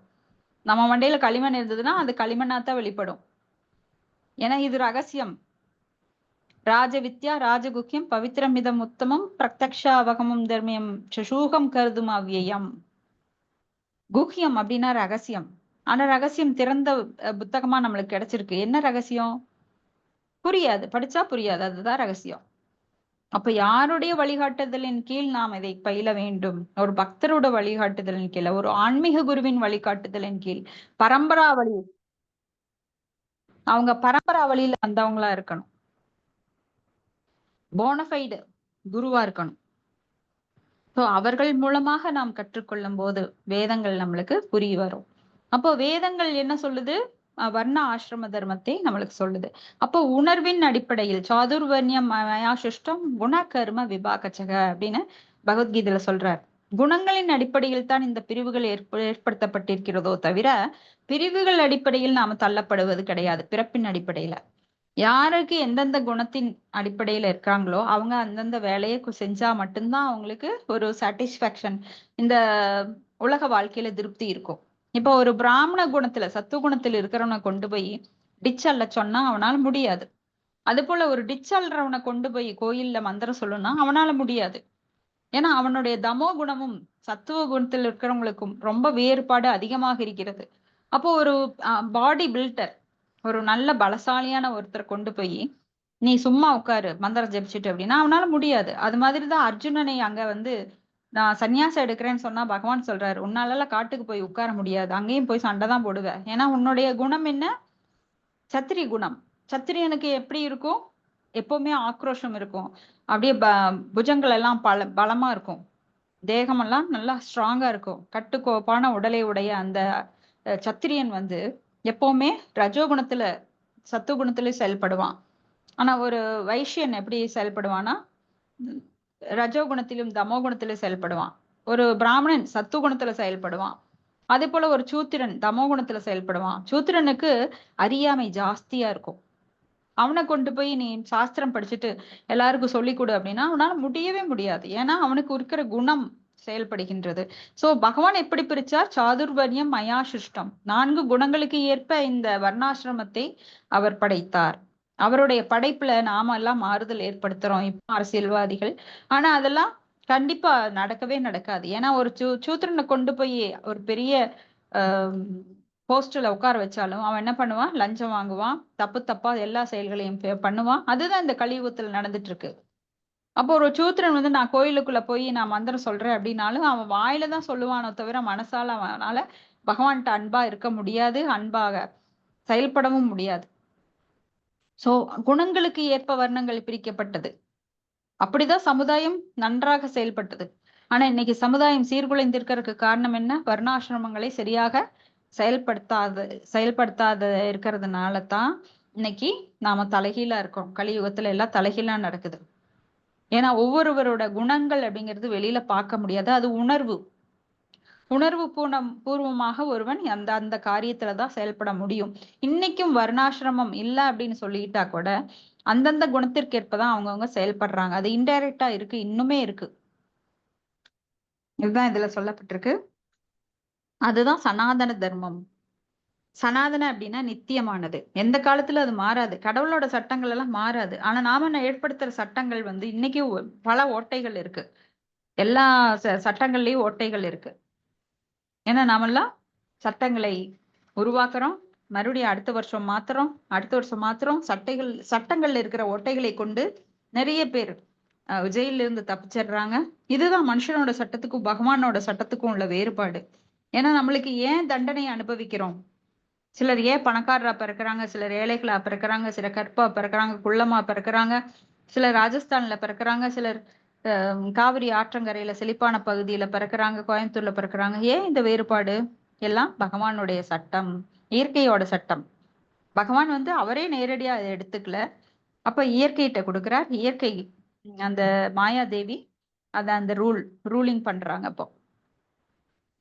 அப்ப வேத கொள்கைகள் கடைபிடிக்காத அவர்கள் விலங்குகளை போன்று வாழ்கின்றனர். இம்மிருக ஜாதியினரை வேத முறைகளின் மேன்மைக்கு சான்றாக விளங்குகின்றனர். சோ வேதங்களை கடைபிடிக்காதவங்க மிருகங்களை போல வாழ்கிறார்கள். ஏன்னா சட்டதிட்டங்கள் கடைபிடிக்கல. ஏன்னா சுதந்திரமா இருக்கணும். ஏன்னா சட்டதிட்டங்கள் இருந்தா என்னால அந்த சுதந்திரத்தை யூஸ் பண்ண முடியாது. வேதங்கள் எல்லாம் என்ன சொல்லுது? நீ காலையில் நேரத்துல எந்திரி, நீ வந்து வேதங்களை ஓது, நீ பூநூல் போட்டுக்கோ, நீ மதுக்கடைக்கு போகக்கூடாது, மாமிசம் சாப்பிடக்கூடாது. அதனால சட்டங்கள் எல்லாம் சொல்லுது. ஆனா சட்டங்களை எல்லாம் எடுத்துக்கிட்ட அப்படின்னா நான் என்ஜாய் பண்ண முடியாது, என்னுடைய இந்திரிய சுகம் கிடைக்காது. சோ எல்லா மனிதர்கள் இங்க most of the people maximum என்ன பண்றாங்க? வேதங்களை அங்கீகரிப்பது கிடையாது. இதெல்லாம் போலி, நீங்க எழுதுனது, இதெல்லாம் பொய். ஏன்னா 3000 ஆண்டுகளுக்கு முன்னாடி யார் ஆண்டார்கள் அந்த சரித்திரமே தெரியாது. அப்ப வேதங்கள் வந்து மிக மிக மிக மிக மிக பழமையானது. எப்பொழுது தோன்றியது என தெரியாது. ஏன்னா கடவுளோட வாயிலிருந்து வந்ததுனால கடவுள் எப்பொழுது இருந்தார்? அனாதிர் ஆதிர் கோவிந்தர். சோ பிரம்மாவோட ஆயுட்காலத்தை பார்த்தாலே நம்மளுக்கு எவ்வளவு ஆண்டுகள். சோ இதெல்லாம் நம்ம வரலாற்றுல கண்டே பிடிக்க முடியாது. வேதங்கள் மிக பழமையானது. வேதங்கள் தான் பகவானை காட்டி கொடுக்குது. அப்ப வேதங்களுடைய கொள்கைகளை கடைபிடிக்காதவர்கள் நாத்திகர்கள், அநாகரிகமானவர்கள். ஆனா வேதங்களை கடைபிடிப்பவர்கள் அவங்க வந்து சாங்கிய முறையை பின்பற்றுகிறார்கள் அப்படின்னு இங்க நாம பாக்குறோம். ஹரே கிருஷ்ணா. 32 நாளைக்கு பார்க்கலாம். இதுல ஏதாவது கருத்துக்கள் சந்தேகங்கள் இருந்தா விவாதிக்கலாம்.